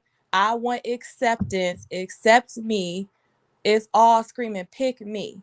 Yeah. And she reminds me of that other woman, Pearl. If you ever find some content on Pearl, oh girl, I know who you're talking about. She's being dragged right now by Black Manosphere because she allowed a white supremacist onto her platform and was sitting up there making fun of Black people, and she felt some type, or they felt some type of way because you know she hired Africans from the motherland to come and work, basically build her empire, and then Black men support building her empire, and so they feel some type of way. I'm like, how you feel some type of way? She just scamming you. She is scamming, and she's single. She ain't got a man either, and she's up there talking to women, telling them what they're not and why they don't have a man. And she's very problematic, and she purposely gets Black women to get on her platform and to support her content, but she is foul. And I think at the end of the day, it goes back to that, like, there are just women who are broken. There are men who are broken and they want to pull others along with them. So for that woman, you said her name is Mel King. Okay. Yeah. So for her, she's broken and she's getting on the platform and then using God's word out of context. That scripture that she referred to, that a lot of the incel community wants to conveniently forget because, they are trying to pull Christianity into it so that they feel empowered. These same men who are having body count discussions. How you gonna sleep with over 245 people or 1,000 women, and then you trying to bring up the Bible when it's convenient for you Make it make and sense, being submissive? It makes no sense. But she's sitting up there talking about submission, did we forget that in Ephesians 5:21, the verse starts out with saying, submitting to one another out of reverence for Christ. Then it segues into wives and husbands, and it talks to wives specifically. You are not my husband. Okay. And just like the Bible calls wives to submit to their husbands, in the beginning and before all this, it says submit to one another. So, men, you have to submit too, out of reverence for Christ. But don't they have to submit to their calling first for direction and guidance? That's what I thought. They do. And if you are not a believer, I'm not about to be sitting, if you're not a spiritual man, I'm not about to be sitting up here just submitting to you. You're not my husband. Girl, they can lead you astray. That's why I'm like, girl, that's a mess. Why do we keep forgetting that part? And the Bible talks about it all through the Bible, themes submitting not just to each other, but to your rulers, your leader, your government. You submit to Christ. And then they conveniently forget the part where it talks about how men need to love their wives and lay down their freaking lives and love their wives like Christ loved the church. And even when Christ came to the earth, like, he was super humble and gave up everything. He wasn't walking around. He was around women who were rumored to be prostitutes, and he wasn't calling them Jezebels. He was having dinner with them. He was uplifting them. He had grace. Yes. He had empathy. He had grace. He loved them. He was not calling them Jezebels and judging them. Like, so we have to be super careful because, and another scripture she talked about where she was like, and I'm older, and the Bible says you need to submit, listen to me and submit. That is not what the Bible says. The Bible calls older women to teach younger women, but I didn't see where it said I need to submit to you. Why they have that like bow down to me complex? I don't get that. It's an issue that she has with herself. But I also see it in the church too. The motherboard, the motherboard. Yeah, they're very like, you can't sit in their section, especially if you're not dressed a certain way, and they're just very, very, very picky. And I think that's where she's getting that from. Yeah, but I think that if you attend a church like that, you just need to get your purse and run. That's what I was about to ask you. How did you choose your church? So at first I was like, my mother is not religious. I mean, she tried to say that she is, but she wasn't growing up. So I went to different churches. I've been to Catholic churches, Presbyterian churches, apostolic, like anything I could think of, I've been to it. I've studied like the parts of the Quran. I've like dabbled into the Torah, like everything. And so I became a point where I was like, you know what? I'm not Christian. I'm not living based off of this lifestyle. So I'm agnostic. And when I got into the church that I was attending in Virginia, I moved to LA. So I'm like in the process of trying to figure out a new church situation. Like I was approached and I was able to read through the scriptures and to understand. And my church is like theology based. A lot of it's like you have to look at the context of what and who they were talking to. And a lot of people like in that community, on the podcast community, fail to say like, even when you're mentioning these scriptures in the Bible, like Paul is talking to different churches who struggle with specific issues. So if the women were running their husbands and being disrespectful, that's where you might see some of the scriptures pop up where it's telling the women like, hey, we need you to be submissive. Or if women were dressing very seductively in that church, that's where you may see that, hey, like you should be a little bit more modest. Or and even in the New Testament, Corinthian churches, the Ephesian church, Galatians, like they would talk to that church for those specific issues. If you're sleeping with your step mama, or you know what I'm saying, like. Right. And so learning that taught me like, okay, it's really about the context. It's really about the culture. And culture is huge because what they talked about modesty and what that was then, it's different from what it is now. And so, but I think the big piece that got me was just the heart of it, like unity in Christ, loving one another, speaking the truth in love, and holding each other accountable because you love one another, but not like, love is a constant theme that I think a lot of churches are missing, and it's a power struggle. And I know I could go off all day, but I think a lot of it when it comes to, I have been to white churches that were psycho, like the cult I was around for a bit. But I say with Black people specifically, I think because there's this power struggle because, our men are not well performers when it comes to financially compared to the rest of, cultures or races. Our men are not as educated compared to other men and other races. And I just think that a lot of them take those insecurities of not being top in the world and they bring it into the church. And that's why I say you have to be very careful, men and women too, because our community has so much trauma because we've dealt with being last. Like, you just really have to be in your word and able to spot that stuff out. So when you do have a psychopath lady yelling at you, calling you a Jezebel, saying, oh, the Bible said you need to submit to me because I'm older. You can say, well, the Bible doesn't say that. The Bible says to submit to one another. Like, you guys don't take it out on religion. You need to look at the person. I just want to make that clear. I don't want nobody getting confused on that.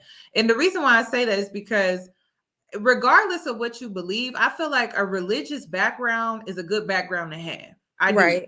I'm more spiritual, but I just feel like at the end of the day, I was introduced to my faith, my higher source, divine, whatever you want to call him, it, whatever, right? Through religion. So I don't want you guys to ever think that I'm speaking out against that. I think a religious background, and I love the fact that Amber, she explored first, and then she chose what was best for her. And I think that's important because you have to find yourself through your belief system. You do. And that may mean exploring different religions, different spiritual practices, and see what really calls to you and who you are as a person, as an individual. I agree. And I think that, there's bad apples in every religion, regardless. But one common theme for all religions, they all call you to just be in your word because you just never know who is taking things out of context. And I think in my religion specifically, people do that. And it's like another thing I hear a lot with women is women just stay at home. Like, there's this illusion, like this delusional thing that I don't know where this came from, that Christian women just sit at home and that's just what we do, and we submit to the husbands and they're the only ones that work. Like, the Proverbs women that a lot of, you see, and you got to look at this video on TikTok where this woman was on her knees on the wedding day. I don't know if you saw that. Girl, yeah. I think I did. I wanted to smack her upside her head and make her get back on her feet. But she was using the Proverbs 31 scripture. And if you even if y'all ever take the time out to look at the Proverbs woman, she worked. Yeah, she did. She worked. This woman had a business. She sold fabrics. She made money and contribute to the house. And I think that another point is, on top of being in our word and knowing the scripture, just know your value, because God talks about that, the value of a woman. We are powerful. We're powerful beings. And also, marriage is what you make it. It's a partnership. And you talked about your dad and your mom and how they both had their strengths and their weaknesses, and they both contributed to make the household what it was. And so I just think that at the end of the day, I just don't know where this extra stuff is coming from in that community, but it's toxic. And I think Black people who know better, we need to just separate from that. It's disgusting. Yeah, I girl, that was a mess. I don't know why she talked to that girl like that. But thank you, Amber, so much for coming up here and gracing my live with all thank that information and knowledge. you. I really do appreciate that. You're welcome. And please, if you ever have time, talk about that lady on her knees, because if y'all ain't seen it, girl, that was a mess. Like, and the man was just nodding his head like, yes, yes, about it's to do working. wrong. It was a mess. I was like, this is not what Christianity is supposed to be. Like, it was ridiculous. But yeah, love you guys. Love you. Thank you so much. All righty. Bye-bye. Bye. Is it Steph? Yes. Hi. Hello? Hello? Do you hear me? Yes. Hello. How are you doing? Oh my God. Hi. Hi. What would you like to add to tonight's conversation? How did you feel about the clip? So I'm just gonna start off by saying, oh my God, I love you. And I'm going to just start off by saying I'm Haitian. So I'm gonna say it from that lens. Okay. So for me, I feel like she basically represented everything that I've seen that was wrong with my church, honestly. Did you Because come from, even though you have a Haitian background, did you come from a Christian church? Yeah, basically like a Pentecostal, like Christ has risen church, whatever. Okay. Yeah. So to me, I feel like she was just the perfect example of everything that was wrong with my church, because it was very much about like being a youth in that church. You just didn't feel like you was heard, or people were hearing you, but they weren't actually listening to you. And even when you try to get a word in, or you try to speak up, or even try to come to a solution or anything, or be honest about how you felt, it didn't really matter. And they would just go to business as usual, honestly. Like, they pretend they would care, but they really didn't. And being that, again, it's like since everyone's like, like being Haitian and everything, so they come from this old way of thinking. They come from a different like country where you really are like the elders in the church are really looked as like, oh, they're the leaders, you have to listen to them. They feel like they know everything because they feel like they have more experience, and that gives them the authority to say that, oh, you got to do this, you got to do that kind of thing, and to basically cherry pick which verses they wanted to use to carry out their word. Like, I always will remember the most popular verse they would use that I feel like they would cherry pick was like, oh, God asks kids to honor their mother and their father. Oh, girl. But everybody forgets the second half of it, where it says, children, also parents, you must not provoke your children. Right. And it's the same thing where it's like people are over here talking about like, oh, women need to submit. Oh, you need to submit to what men are saying to you. Okay, well, what am I submitting to? Yeah. I haven't, of all these podcasts that I've heard, that I've seen clips, nobody has answered that part yet. And it comes off, and again, it just comes off as cherry picking. Like, if you're going to talk about it, let's talk about it and use the whole thing. Don't just cherry pick things just to suit you. Like, really go through it, Yeah, that's what I've seen. That's what I've experienced in church. It's just a lot of cherry picking.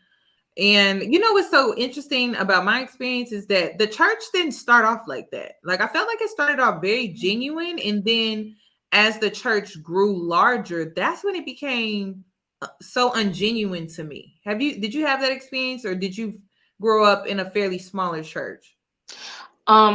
So my church experience may be a little bit different, because it was like, yes, it did start off feeling like we were doing a lot. We were bringing in a lot of people, and it started off as a small church that grew very big.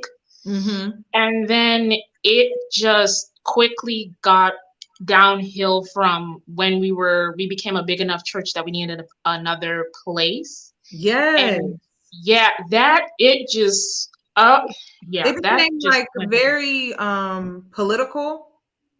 Yes. And favorites were pushed. Oh, yeah, definitely. And it was starting to become like a money thing. I don't know. Church wasn't always bad for me. It was when the church started to grow and it started to become fruitful. That's when it just went downhill. And I'm just like, that's why I'm actually terrified of churches. Like, I want to go to a smaller church and then I want it to stay that way. Because I feel like smaller churches are more intimate. They're more genuine. But those bigger mega churches, they scare me. Like, they scare me the most. Like I said, my church, it was fairly small, and it's smaller now because, honest to goodness, all the youth just left the church. Yeah, that's exactly what happened to mine. Yep. They just up and left the church, and nobody has heard anything from them. I included. I'm not even gonna lie.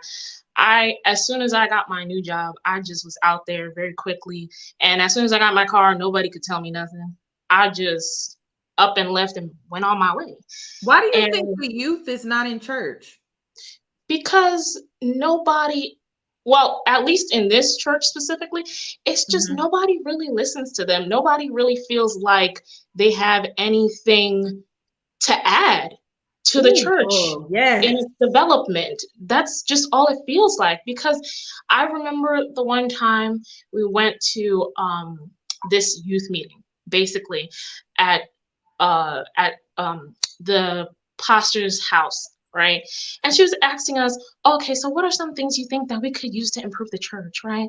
And it was basically like that other clip you did for the live where the girl spoke up and said something and everybody just basically like viral.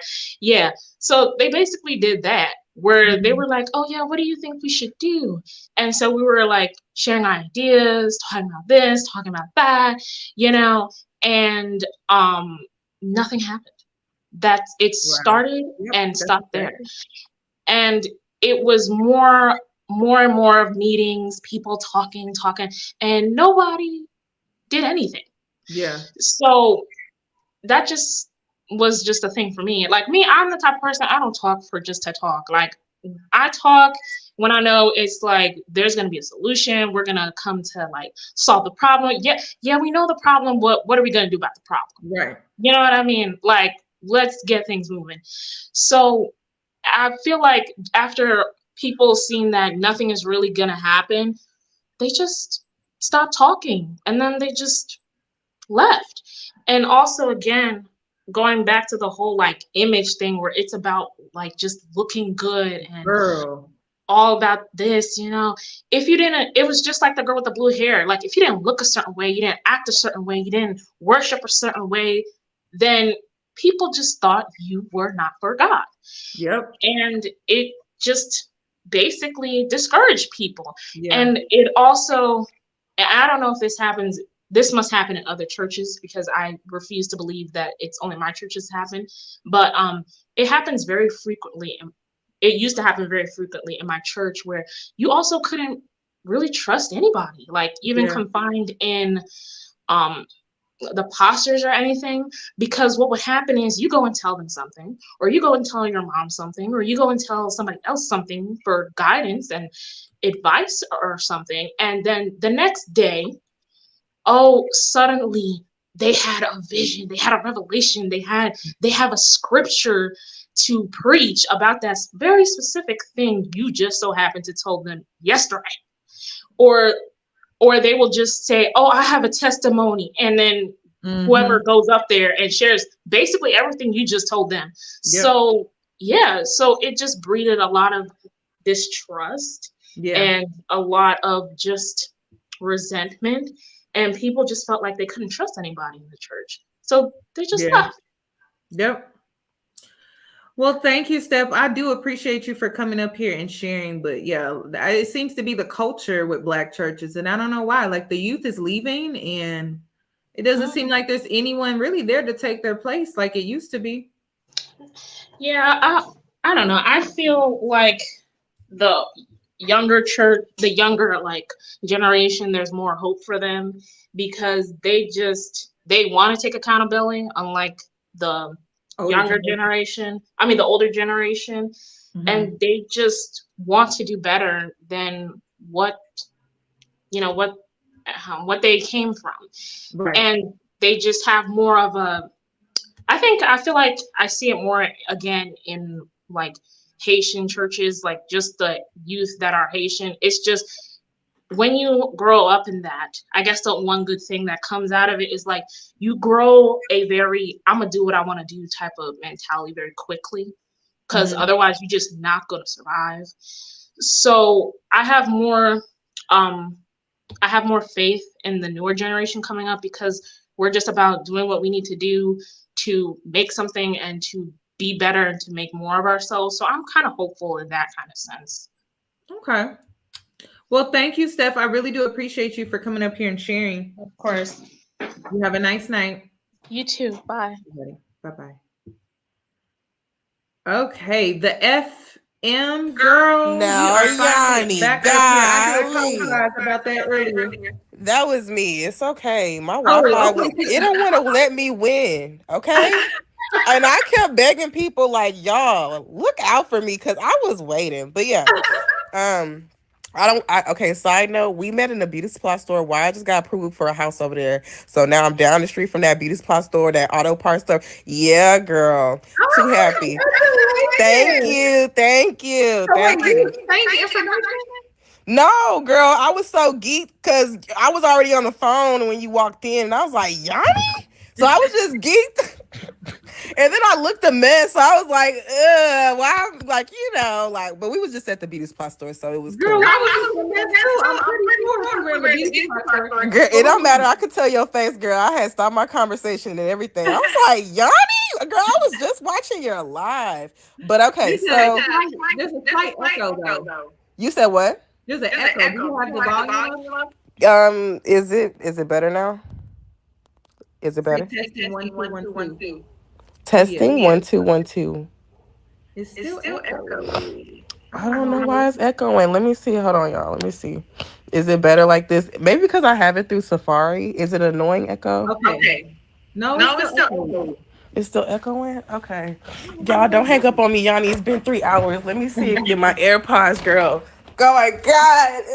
Hold on. Make sure it's not on my side. Let me know if this is better. Hold on. I'll put my AirPods on.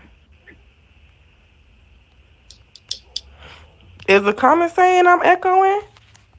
Let me try it's to. On my side. Okay. I don't know if the headphones are gonna make it. Okay, you sound fine. You sound fine to me. I don't know if it's me. If it's, hold on. Is it me? Yeah, I think it's because you sound fine to me. I'm gonna check the comments and see if I sound weird. Okay, is this better? It's me. It's you? Yeah. Okay. Yeah. No. Why y'all all coming at Yoni? Okay, she said it's her. They like, Yoni, it's you. It's you. Let me try this. Because it just happened. We didn't do nothing different.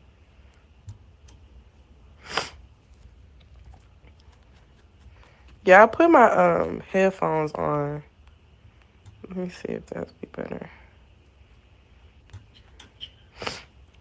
Okay, but now wait a minute. I feel like y'all can hear me. Is it better, Yoni? It's a mess. It's a mess. Let's try this again. YouTube to the caller. Okay. FM, are you still there? Yeah, I'm still here. This is a mess. Can you hear me, Yoni? I'm still here. See, they don't want me to win tonight. I just want to talk to you real quick. Now I can't hear anything. Caller should mute YouTube. Switch back over. I ain't even on YouTube, y'all. Okay. Now I hear myself.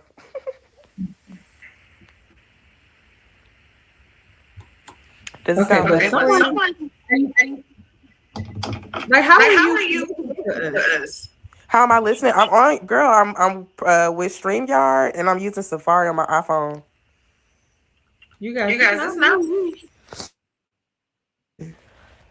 Okay, let's try.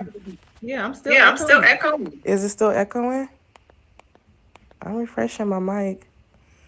Let me move around. It just happened out of nowhere. Okay, now we lost her. I feel so bad because I know she really wanted to come up here and talk to me. Okay. I can see you, Yoni. Can you hear me?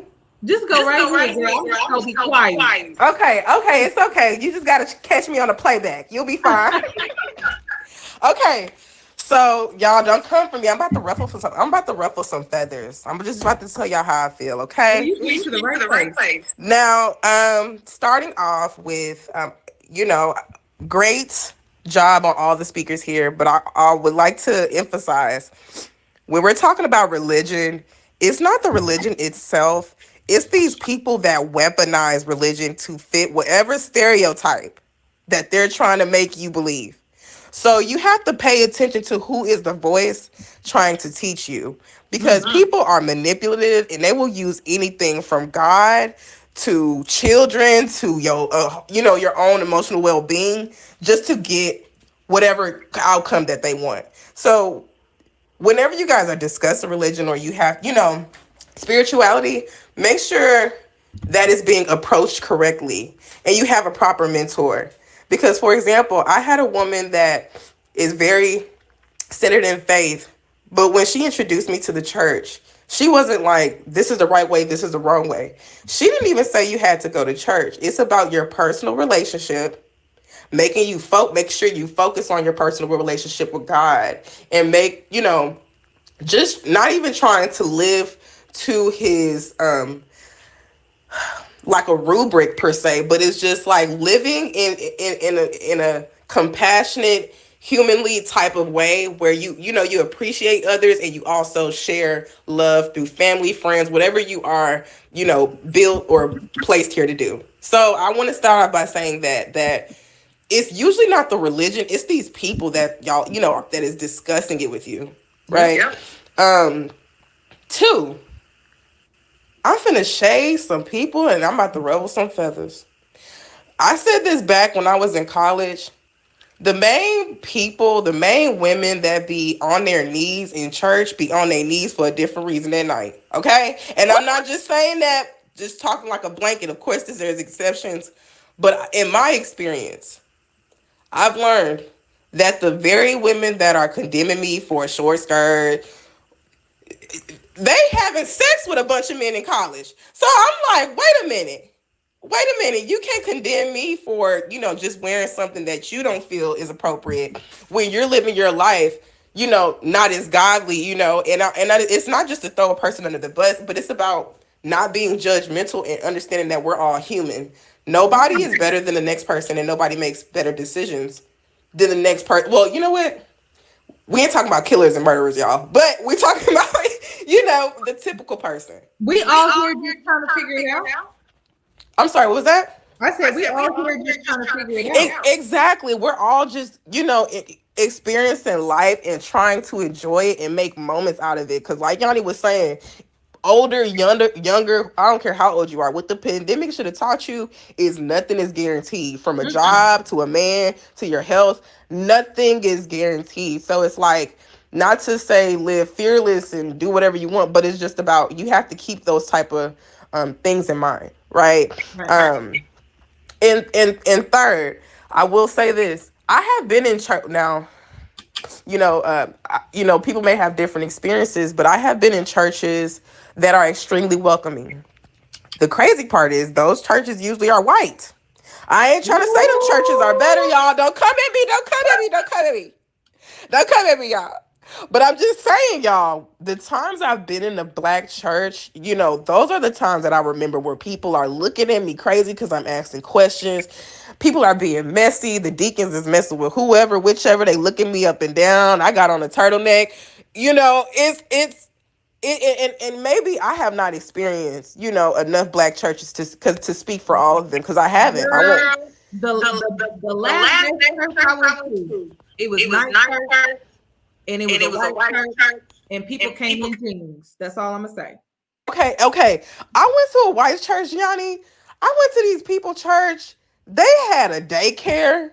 They had a salad bar. I was like, wait a minute, hold on. And I'm not trying to say that's what make a church, but I'm saying, like, even when I was there, because we love a good salad, but I'm just saying, even when I was there, the younger people were really serious about, even though they just, they never met me, they were really serious about me feeling a part of whatever they're doing. They was inviting me to luncheons, and these are people with, are in different parts of their life, but they're just like, we're here to celebrate faith. So I just want you guys, and last point, I don't know what you got to do, Yoni, but I don't want to keep you on here forever. Okay. But last point, I had an old friend of mine that was very centered in faith, and she's younger than me. She's younger than me. We ended up falling out because of something else. But anyways, I admire her because she was so, even though she was so young, she was so disciplined about her faith. However, what people have to realize is that if you're so centered in your faith, you get so, I don't want to say this word. You get enamored by scriptures. You start to believe the world is living accordingly to the Bible. That is not the case. And that puts you in so many dangerous situations, because people know when you are centered in faith, people already got you figured out. I already got to say, and sometimes she would approach me, and we're only like 3 years apart, and we grew up in high school together. She would approach me like about men, and she would say, oh, he's not doing this, but I want to pray with him, and he's saying that he wants to be a man of God. Baby girl, these men are like, and a part of me understands, as an older person, you can't tell everybody everything. You have to let sometimes people go through stuff. And sometimes when she would talk to me, especially when you have somebody, and I ain't trying to say they're hard-headed, but when you have people who are so centered in faith, they, like you said, they feel like they know everything. Yeah. And it's like, okay, wait till you get into this real world and you see that these people are using the very thing that keeps you strong against you. Yep. And you ain't gonna know what to do, because now it's like, if you depend on how people interpret it to you, you always gonna be confused, right? And don't get angry at God. Don't get angry at your religion. This the world we're living in. You just need to deal with it. People are manipulative. So it's like, all I can say to the women, I'm 25, but I can say for the ladies younger than me, you can be centered in faith. Nobody's gonna fault you for that. You can go to church. You can do Ramadan. You can do all those things you want to do, and you can still live your life out here.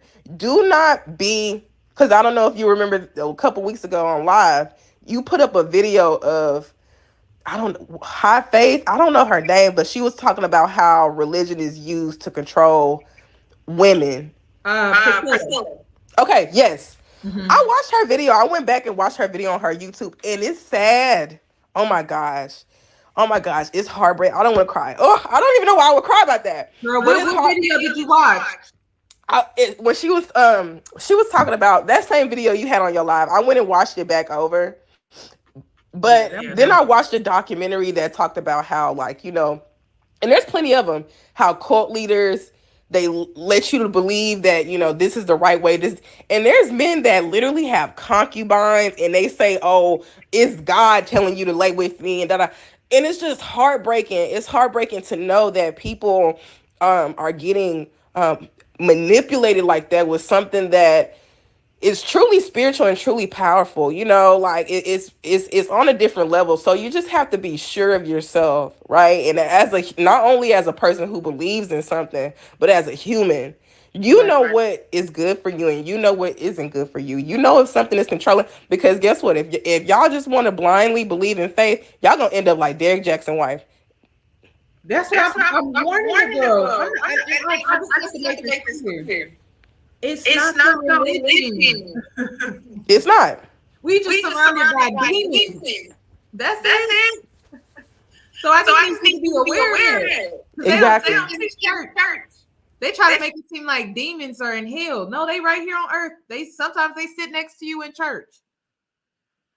Oh, now, okay, and this is the last point because I'm talking for a little minute. I feel like I'm talking for a little minute, but Yanni, that last point is right. Oh my gosh, y'all, we are walking with demons. We are walking with people who are agents of chaos.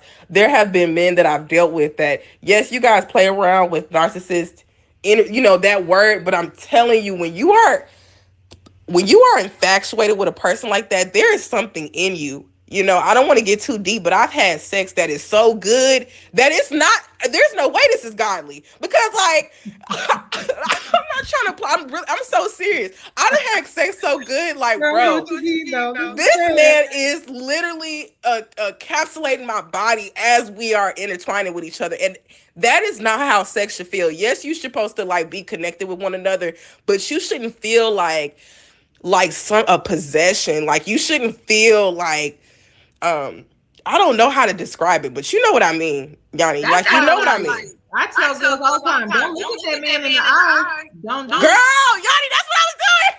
Don't do it. Don't do it.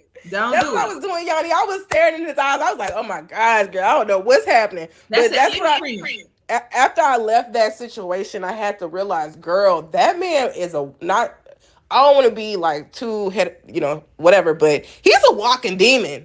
And the crazy part is he's a doctor, he's young, and that's what I'm saying. What's the crazy part? You spend your daytime saving lives, sweetie, and you still a demon. So thank you, Yanni, because I was like, y'all, make sure I get up here because I'm trying to talk to Yanni tonight. I hope that y'all all have a blessed night and y'all able to, if somebody is able to take something out of this conversation, because a lot of people talked on a lot of good different points. And I just hope y'all enjoy y'all night. Thank you. You enjoy the rest of your night.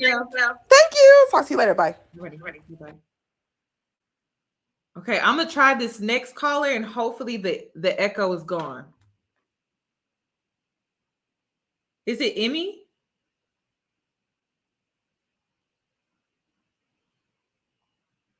Emmy? Okay, maybe she didn't want to come up here. Okay, my bad. Alicia or Alicia? Hey. Is it Alicia? My name is Alicia. Alicia, I'm sorry. No, it's okay. I believe you came up here before though, right? Yes, I was up here the other day.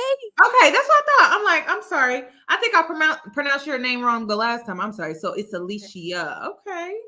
So what would you like to add to tonight's conversation? How did you feel about that video? It disturbed me, but like I thought it was more funny. I'm like, this girl is obviously out of her nest. She's I don't know, she's crazy. But I thought it was kind of funny. It's until she started talking to her like she was a whore, then I'm all right, girl. That was a mess. I'm yeah, I forget. I think people forget that they can still get hit. I'm girl, you over here talking reckless to people for what? I felt so bad for that girl because I really didn't feel like she deserved that over some blue hair and balls, right? For everyone to gang up on her. Yeah, I didn't like that. I don't like that. I don't like mean girl stuff like that. That's just it's not fair. And it's just they kind of blindsided her and basically just kind of backed her into a corner and all for views. Right. And I'm tired of seeing particularly the darker hue Black women get treated like that. And it's just I don't like that. I don't like that. That's that mean stuff. Yeah, they treated her like a punching bag. Yeah, it was a baited conversation too. Yeah. That was weird. That was so weird.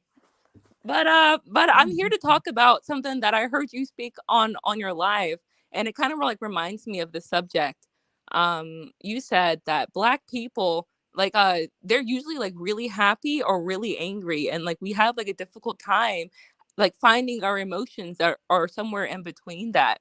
Ooh, and and that was something that really stuck with me. That's something that kind of played back in my mind. I'm you know what, Alicia, do a better job at identifying your emotions. Are you disappointed? Are you delighted? Are you stressed out? You can talk through them. And that was really helpful for me.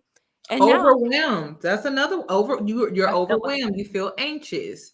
You're experiencing anxiety. Black people only think about happiness and anger. And it just, and if you notice, that's their only two emotions that they tend to show. Either they're extremely happy or they are extremely angry. It's always extreme. There's no middle. Right. And then this conversation got me thinking. I'm like, well, like in the church, a lot of Black people are in the church. And in the church, we're taught to judge ourselves in these extremes. Like, am I going to heaven or am I going to hell?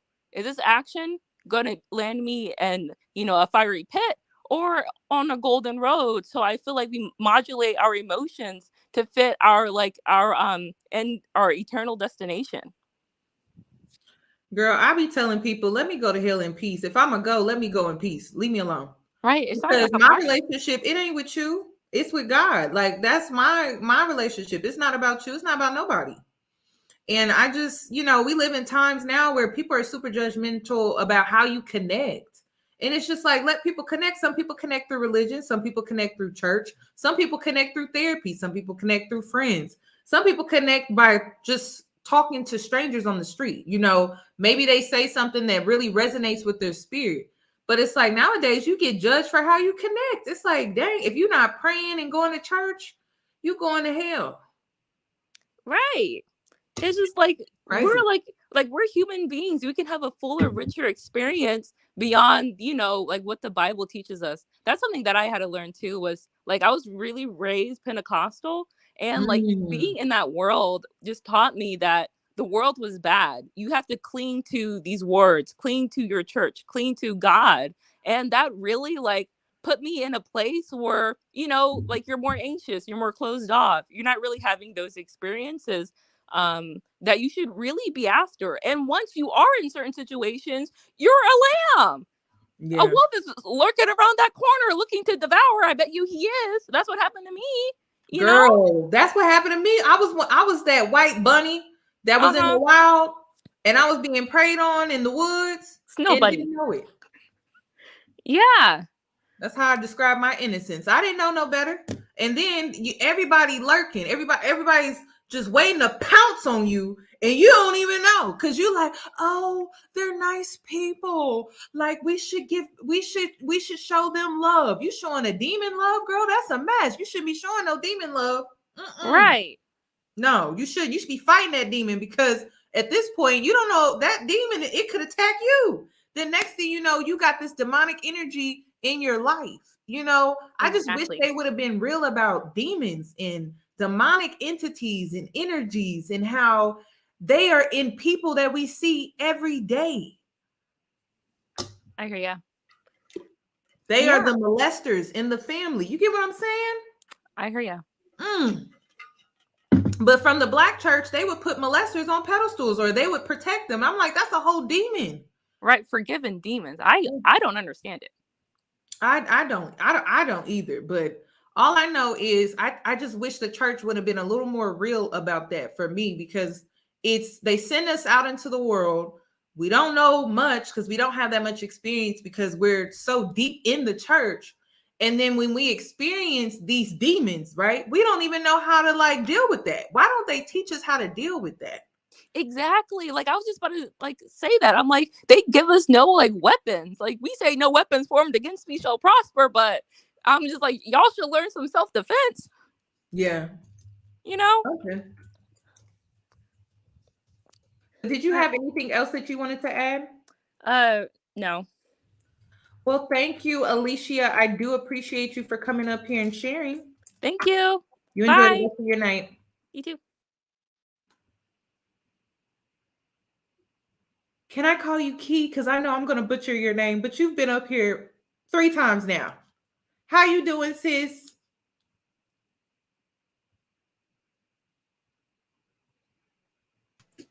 Is it Key? Kia? Oh, snap. I didn't even hold on. I was just writing. Oh, snap. I didn't. My bad. Let me turn I know you got your notes. How you know? Because I know you. I know you got your notes. So please share. That's what I was doing. I was writing when you had called my name. What? Kiajane. You can't call me Keto. It's okay. Okay. Thank you. Okay. So I numbered them. So I don't understand why people be nice with conspicuous. Because a lot of people, instead of just being, and this isn't just restricted to like the church either. But since we're talking about the church on that conversation, people will be quote unquote nice or good Christians to check off all these boxes to get into heaven, but their heart was never in the place it needed to be to actually move them that way. And I don't understand. So because you think you emulating the action, you think your God don't know your heart while you doing it. And I find that very interesting. So you still think you don't get into heaven just because you emulating, but you're not actually embodying what you're supposed to be representing. So it's a spirit, it's an energy. And I think people can see it off of you. Like I can see it in people's eyes. I can see auras now. I wasn't able to see auras, but I've seen like blue, yellow. I've seen just a dark shadow follow people, and I'm like, oh, good. Yeah, you know, something that has shook me. I'm sorry, Miss Yoni, go ahead. But no, when you get deep into your spiritual journey, you'll be awakened to these things. You just got to put in that consistency and make sure you're connecting consistently, and you'll be able to get these type of experiences within your spiritual walk, journey, whatever you want to call it. But yeah, it's real. Like I be seeing the shadows, and I'm like, oh my God, the darkness behind the eyes, that's huge. But go ahead, I'm sorry. Yeah, that's fine. But like going off that point, I'm gonna go back to my notes. But like something that has shook me is like me being able to see what people's souls actually look like. And I was like, oh, when you see some of the things that these people have linked themselves to, oh Lord, but we ain't going there. That ain't this type of conversation. So but like even when we talk about like, I don't know if anybody else ever experienced like the lockdowns that they be having at the churches. Oh yes. Before I went, because it was like, oh, it's gonna be fun and stuff. First time I had went, I'm thinking we gonna sing Kumbaya and play ball and stuff. People was hunching, and I'm like, not in this sacred house, like Lord. Oh no, the lock-ins was crazy. They was fun, but they was crazy though. It was some mess. So, and then going off that, like the woman was saying, like the woman in the video, I can't remember exactly what she said, but she was saying like, you not listening to me, you not listening to man or something like that. But I was like, last time I checked, God isn't man. She's not obedient to scripture. She's not obedient to man. But I'm like, so where did it say that I have to be obedient to man? I thought I was supposed to be obedient to the Lord. That's what I thought too. That's why I was a little confused on that. But she got patriarchy, incel, religion, all combined in one, and is weaponizing that scripture against that woman. And it's just it doesn't make sense. It was just sad, but I'm glad now I'm in a space to recognize when people be projecting. I've noticed the shift in churches in which like, I don't go to church. I'm more of a spiritual person, but I will go to churches to support. Like I don't care if it's an Asian church. Like I work at a culture center, so it don't matter to me. It can be a spiritual portal if you go to the right one, but it could be a spiritual portal for you to connect your energy to and get recharged if you go to the right one. But you gotta go to the right one. Yeah, I've noticed that youth leaders speak upon people differently than some of the more elder pastors in the church, and even how they navigate that space. And in my experience, the churches that's more successful and the ones that the youth are still going to are the ones that's actually trying to make that shift to actually hear people's voices and not weaponize and like play like, oh, we hearing you out, but just using it to condemn them and weaponize the points that they bringing up, because so that's one thing. But hold on. Oh yeah, on top of that, people be in the church pimping people hope. Oh my gosh. And like there's an uprise of this, especially now, but it's always been something going on. But the people in church who will condemn you for not being able to put anything in the offering. Almost, and this had happened to me as well. Like I was in elementary school and they wanted me to put my little change in the pen. I was like, no, because I'm saving up to give my mama. Either way, people, they be pimping people hopes and then make it seem immediately jump to, oh, you going to hell because you ain't putting nothing in the offering. And I got in trouble. I remember I got in trouble when I was young because I was like, I didn't know you could buy your way into heaven. And they ain't like that. They ain't like that. But that's what people be doing. They be acting like you could buy your way into heaven. I'm like, I didn't know God was materialistic. So that's a whole nother thing. But my last point I had wrote down was I for me to strengthen my relationship to spirit, I had to unlearn all the indoctrination that was put upon me, because people often everybody's relationship to source, God, whoever you want to believe in or not, is not the same.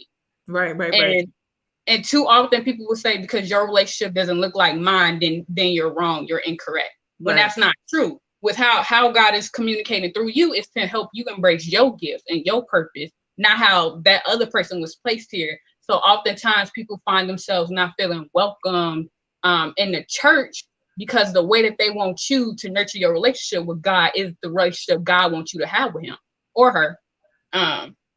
So I'm gonna leave that there. I had wrote this down right before I came on. Evil entity show us something familiar to you, just like the goodwill. Use your discernment, Lordy. Because you should not feel fearful or anxiety for talking to the higher power. So that's that. That's all I have. That. Thank you, Key. I appreciate you for coming up here and sharing. No problem. Thank you. You have a nice night. Okay. Is Emmy still in here? I don't know. Can you hear me? How are you doing, sweetie? I'm doing all right. How are you? Great. How do you pronounce your name? Arony. Arony? Ooh, I like that. So how did you Thank feel you about so the video? much. Well, the video overall, I could definitely sense people's energies even through the video. And that lady should not have been yelling at her like that. And should not. And it reminds me of a situation when I was younger when, my stepdad would yell at my mom, and he was Christian, and I'm aware that not all Christians are like that, but he would use the Bible basically in vain. Essentially, he would justify it, talking about how my mom would, is supposed to submit in all this. And I don't want to go into too much detail because it might trigger some people, and I'm very sensitive to things. But like, the point is, like, seeing people's true colors, especially those that try to claim they're holy just because every Sunday they go to church, but then they don't practice it in their daily lives. It just pisses me off, especially considering these are the same people that go out doing like such malicious things behind closed doors. They have the biggest secrets in their closets, like the biggest, the most skeletons. They have the most skeletons, and it's like there's some people that can see it, and then there's some people that don't, and they're drawn to these types of people and end up being in that negative energy without realizing it. It's either because they're in familiar situations where they have to deal with it, or because they're simply oblivious to it. It's crazy. And by the way, I'm sorry, I forgot to say my age. I'm 22. But yeah, for that situation. Why do you think abusers are protected? Do you think abusers use religion to kind of like protect their image? They do. I believe that they do. They use religion to protect their image, trying to justify their actions. And honestly, I've seen it a little too much. I've seen it a little too much. Like, I remember one time. Your belief system? My belief system, I'm agnostic. I have no stance on it. I'm sorry, that's the first time. What is that exactly? I have no stance or no religion at all. Okay, so but it's not like I just believe it. So you don't do labels at all? No. Okay, so you wouldn't even call yourself like an atheist or anything like that? No. Okay. So you're just kind of like, I respect that. So what Thank tainted, you. I mean, I don't want to say what tainted, but like, what was your view on religion prior to this stance that you have today? My view on religion was like I was honestly, how do I put it? Because that's such a loaded question. Mm-hmm. Okay, so my view on religion, I didn't inherently view it as bad, and I still don't till this day. It's Mm-hmm. the people Mm-hmm. like that make it look bad, Mm-hmm. that affect its reputation overall, Mm-hmm. and the systems in it, like the churches mentioned, the false ones referred to in the Bible. I remember somebody mentioned that, but like no, I don't view it as anything inherently negative. I believe that it's definitely helpful for those who want to have a faith to turn to. Yeah. You know, if they want to have a faith to turn to and it helps them grow spiritually and thrive in life, then I'm perfect. Like, that's perfectly fine with me. Right. It's great. It's great, especially like when it like leads to them like living a more fulfilling life and adding to the experience rather than just being only like their only experience. Right. Right. Right. Right. Right. So what did you see growing up that made you view religion differently, slightly differently? To be honest, I always thought I was like this. Mm. It's a very different point of view that not many talk about. Maybe because not many go on your streams that not many people I know of.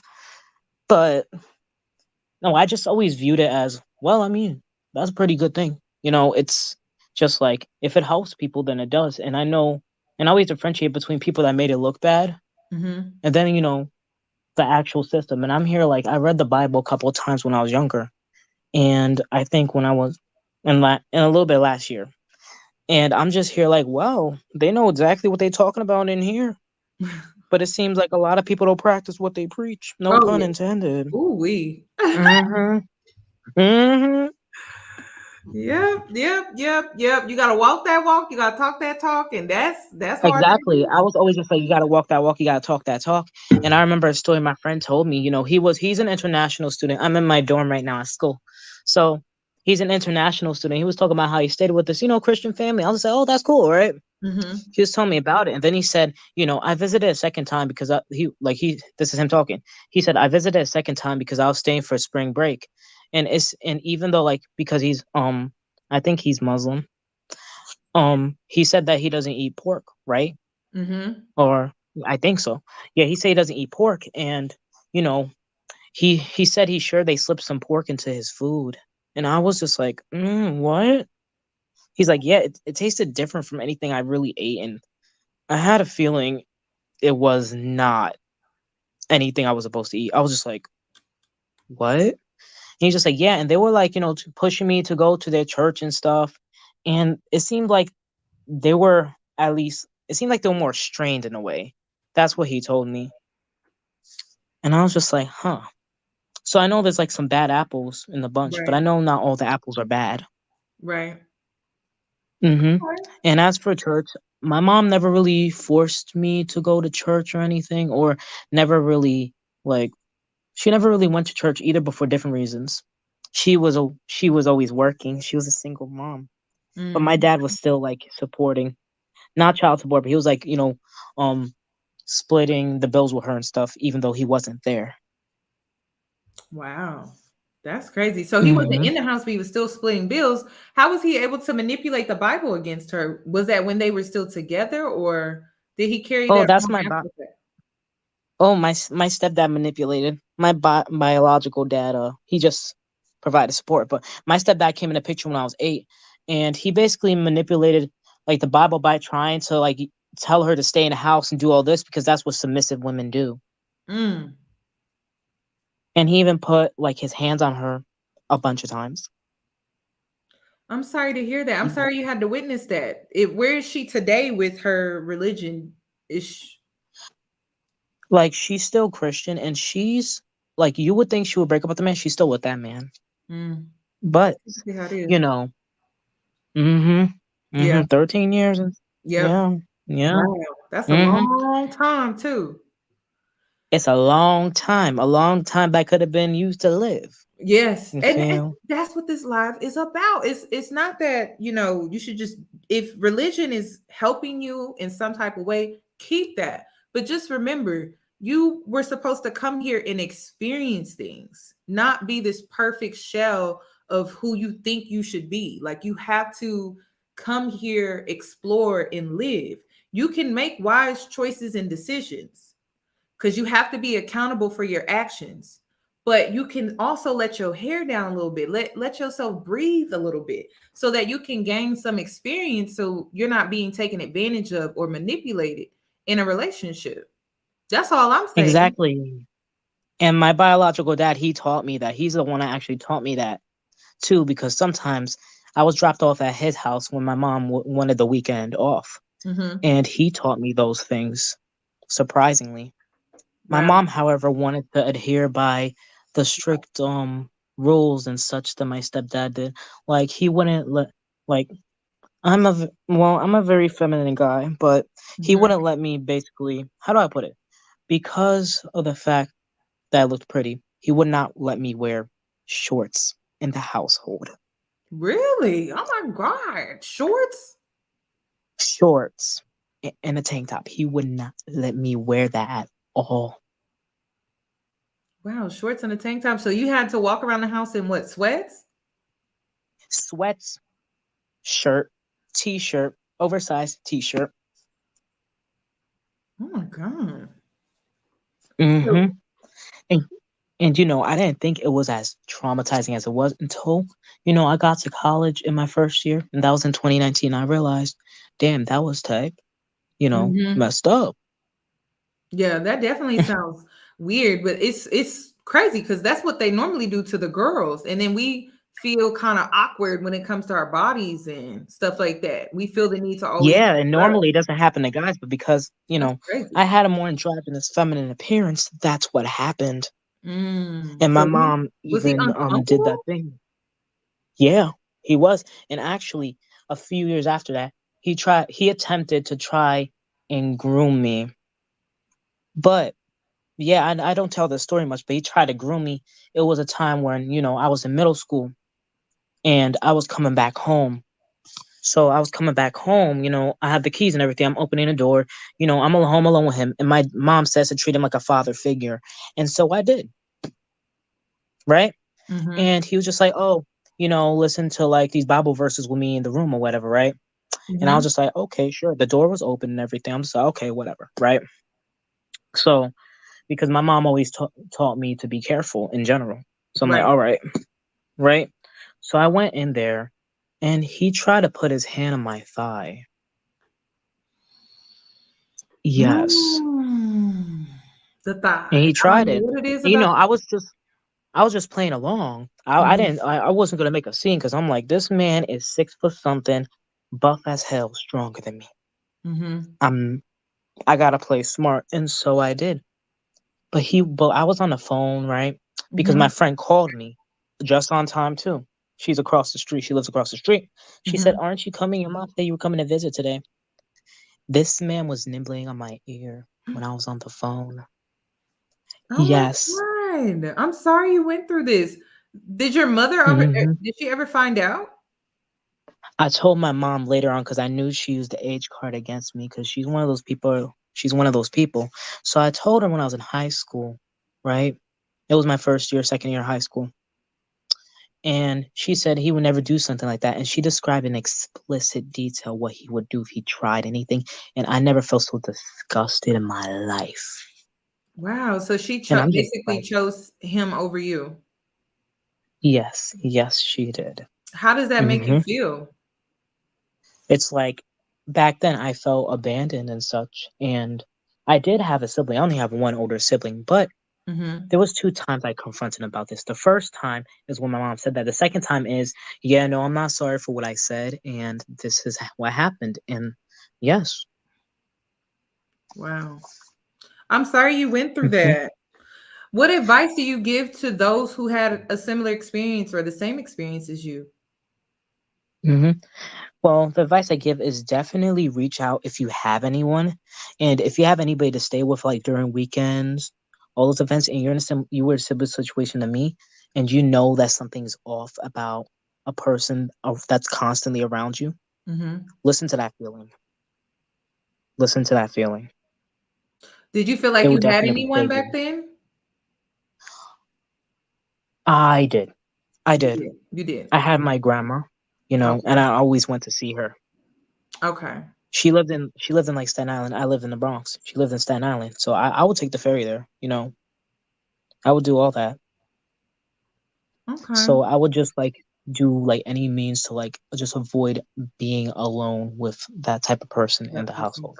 At the house.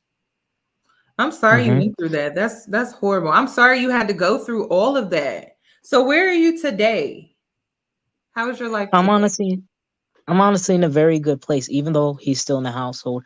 I'm just like using the resources that they're home until like I got everything settled financially and got everything set up. I mean, after all, utilizing the resources to your advantage helps you in the Right. long run. What resources are you And using to your advantage currently? well, I don't have to pay rent. However, I do help around the house. Mm-hmm. I don't have to cook that much unless like if I want something healthy, I will. Mm-hmm. And also 2 emotional support animals. And I do have my own space. Okay. Okay. Thank you so much for coming up here and sharing. I know that was probably hard for you to do, but I'm sure you're helping someone out there that's going through a similar experience or went through a similar experience. Thank you so much for being brave enough to share that with us. It's no problem. Thank you for having me. You're welcome. You enjoy the rest of your night. You too. Alrighty. Bye-bye. Okay, you guys, that's my last caller. Emmy, I was trying to see if I could get you in here before I log out, but I am going to assume that you logged out. So I'm going to go ahead and end this live here. I'm going to reschedule today's live for tomorrow. So you're just going to have to meet me back here.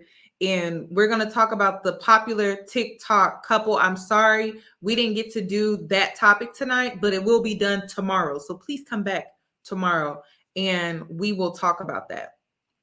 So I'm going to go ahead and log out. You guys enjoy the rest of your night or morning or afternoon. And I will catch you guys back here tomorrow. It will be scheduled. So you should see it pop up in your news feed. Thank you guys. Thank you to everyone that came up here and shared. I really do appreciate it. You guys have a nice night. This was such a random conversation, but it was such a necessary one.